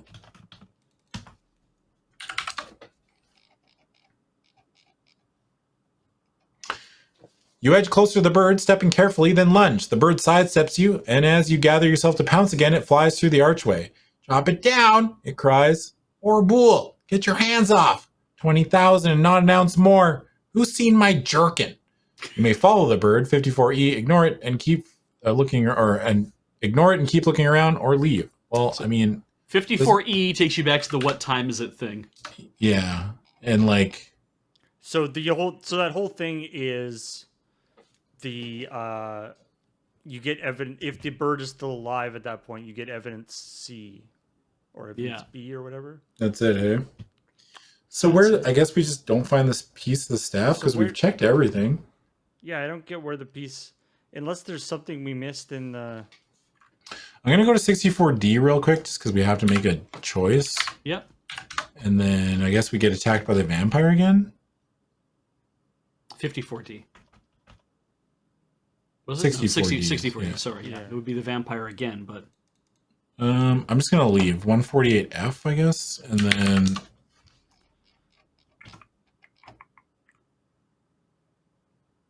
Life points. I mean, the vampire is gone, so I'm going to ignore this. Go to the courtyard, 117F. So, what did we not do? You depart the courtyard and look around and you begin your bearings. The only other place nearby that arouses the cerebral's interest is the Gentle Mermaid Gambling Hall within half an hour's walk of North Ward. But we checked out everything there, didn't we? I thought we did. I mean, we saved the tree. Yeah. What if we let them chop down the tree? I don't know. That's true. That's the only That's the only thing different than we did. Fuck. I don't even. Whatever. Fuck. We're just gonna see what the ending of the book is anyway, right? Like, yeah, you know, ultimately, like, yeah. We're just let's be honest with ourselves. Because the only other thing I can think is there's that there's the coins. Coins. Yeah, there are the coins in the casino that we never got to look at because the creature pieced out. Yeah, I think that's fine. We'll just go back to Waterdeep, I guess. Sure. I mean, I think this is as good a time as any just to stop here. Okay. Because we can still go to like a whole new section. We are coming up to 8 o'clock, yeah. Yeah, we're coming up to 8 o'clock, and that was fun though. That was good. We got some stuff done. We finished Garbage City, and then we found another piece of the staff, I think. So yeah, we did. We're doing all right. We got 2 more pieces. We got the dragon's tooth. We got the dragon's tooth, and we got the ceramic piece. Yeah. So we're at shoutouts to 4 of 12 now. Shoutouts to Paul and Beej for hanging out with me. That was a lot of fun. I enjoy you both. You're both great. I enjoy this little project that we get to do. This has been very fun. And the reason that we're able together is with your kind support over at patreon.com/loadingreadyrun. Lets us do all these things and all these fun things that we get to do every week, including also this weekend is the pre-release for the new Magic the Gathering set Midnight Hunt. On Sunday. Set on the plane of Innistrad. It's on Sunday. And it is at the time of this recording. It's Sunday, September 12th. So you can watch that live all day. We're going to be inside the moon base. There's going to be about 3 of us at a time, which is very exciting. I was in today, actually. I was like, what? I had to like go, like, what did the PPR actually look like when we were in the moon base? Like, I had to like load up all the old overlays and stuff. Yeah. It'll be good though. So shout out to everybody. Thanks for watching on Twitch chat. Thanks for watching on YouTube if you're currently doing. If you're listening on Spotify, also thank you. And that's it out of us 3 for tonight. So I'm going to say goodnight, and we will be back next week, probably to finish this book. All right. Good night, everybody.